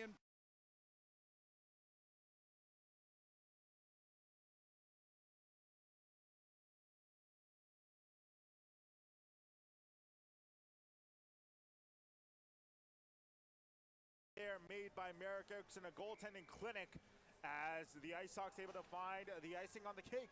This is like goaltending 101. Now we're back out the center and inside for the faceoff draw. To win that one was Fedro. Fedro dumped the backhand pass inside. As they work inside, Fedro goes after it. Hemingway gives it back around. Looks, cross pass back to Suarez, back to Hemingway. Hemingway just waits. The clock goes. And the buzzer goes to end an absolutely exceptional, well-played game by both teams, in a game that we've seen 14 goals scored by both teams. There you see head coach Steve Robinson taking away his final notes of the game. Not the way perhaps the Ice Hawks wanted to win, but nonetheless a win is a win. For this Delta Ice Hawks team, they now get back into the winning column after a tough outing on Friday at home at the Ladner Leisure Center. When we look at that from start to finish, that was really an exceptional, well-played game. Coaching staff for Abbotsford not necessarily happy with some of the calls, but the officials, the one thing I said before, at least the officials did have a conference and they had a discussion, which is all you want if you're a coach. No, 100%, and as you made mention as well, if you're both coaches, obviously got to be happy with the offense. The defense certainly having a couple of things to work on, but from an offensive standpoint, a well-played game from the Delta Ice Hawks. Okay, let's take a look, run through the stats for the first period, then we'll pull it up, and then we'll turn around and go on camera. All right, well, the first period, the scoring you mentioned. Yes. Ty Hemingway opened the scoring. Connor Jarvis and Lincoln Edwards responded for the Pilots. Beckett Cross and Colin Jang made it a 3-2 game, and Connor Jarvis made it 3-3 at the end of the first period. And that was after one, so go period number 2. Connor Jarvis opened the scoring in the second period, his second of the game, or his third of the game, a hat trick rather, that was. Ty Hemingway and Radin Matheson responded for the Ice Hawks, and we ended the second period with a 5-4 lead for the Delta Ice Hawks. And rounding out period 3. Hudson Koch opening the scoring on the power play. Danny Bereza responding for the Ice Hawks, finally getting one at the back of the net. Lincoln Edwards finds the back of the net. Danny Bereza for the second time tonight, and Mateo Schoberg seals the deal with an empty netter to make this a 8-6 final for the Delta Ice Hawks. You know, you take a look, Jag, at the shots right now. Delta outshot Abbotsford in the first period 24-9. The second period by an 18-6. And the third period, Abbotsford somewhat woke up because they managed 15. You know, Delta only got 16 in the third. So final shots right there, you look, Abbotsford had 30 and Delta had 58. 58, yes. Yeah, of course, the shots definitely a problem for the Abbotsford Pilots in the first period. Accuracy was not, however, as they scored on 50% of their shots that they took.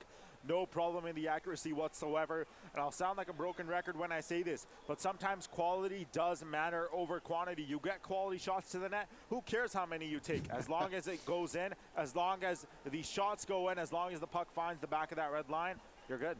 Completely, because at one point in the game we were talking about they had 4 goals and 8 shots for Abbotsford. 50%, as I made mention. It doesn't matter they had only 8 shots. 4 of those 8 shots found the back of the net. And for the Abbotsford Pilots, they kept themselves competitive for the most of this matchup. So moving forward from here, you take a look first off at the Abbotsford Pilots. What do they have to do? Because they played a solid game, come up just a little bit short. Yeah, I know they'll be back in action on Monday, I believe, for the Monday or Tuesday, I think it is, for the PJHL Winter Classic. Going forward, they know they're one of the better teams in the Harold Britton Conference, sitting at 3rd place. They just have to continue to play to their game, play to their identity. They will have tough matchups with some of these teams that are at the top of their own conferences, whether it be Ridge and Chilliwack in the Harold Britton or Delta and Richmond in the Tom Shaw. They know they're going to have quite the uphill battle, given most times, but they'll just have to continue playing to their identity. On the other hand of the screen, take a look at Delta. What do they have to do? Because they're missing some players, as are a lot of teams. But nonetheless, I mean, they're missing, for example, Grady Lenton, and that's just a big key spark plug for their team. Yeah, I know, of course. And I think the biggest thing for the Delta Ice Hawks is just continuing to go on that success they found towards the latter half of 2024. November and December were really great months for this Delta Ice Hawks team. They found massive success, and going forward, they can't take their opponents lightly at all. I think that would be the biggest key, Steve. We've seen them similarly, I guess you could say, play down to their competition, whether it comes to the Surrey Knights, the North Van Wolfpack as well. However, coming up, they have a matchup against the Aldergrove Kodiaks, the next game for the Delta Ice Hawks here at the Winter Classic, and they have to ensure that they are ready to go because that Aldergrove Kodiaks team is very hungry. Okay, let's take a look at the upcoming scores for the games for the next 2 games that we're going to be doing later on today as well. The next game coming up, Jag? Yeah, the next game coming up at 4 o'clock local time. The Chilliwack Jets take on the Port Coquitlam Trailblazers. And rounding things out here on day 2 of the 2024 PGHL Winter Classic, the Aldergrove Kodiaks will take on the Grandview Steelers. Puck drop is scheduled for 7 p.m. So day number 2, game number 2 of the day right now. And the final score, the Ice Hawks upset the Abbotsford Pilots. You can't take Abbotsford lightly because they really fought hard, come up a little bit shy. Delta defeat them by an 8-6 margin. We're coming back. More hockey action coming here on the PJHL Winter Classic. Coming to you from Richmond's Min Arena. On behalf of Dylan, Jag, I'm Steve Erickson. Thanks for watching. Stay tuned. We got more great hockey action coming up right here from Minaroo for the All-Star game coming up, and that's in January. So don't touch the dial. We're back. If you don't play sport, at least be one.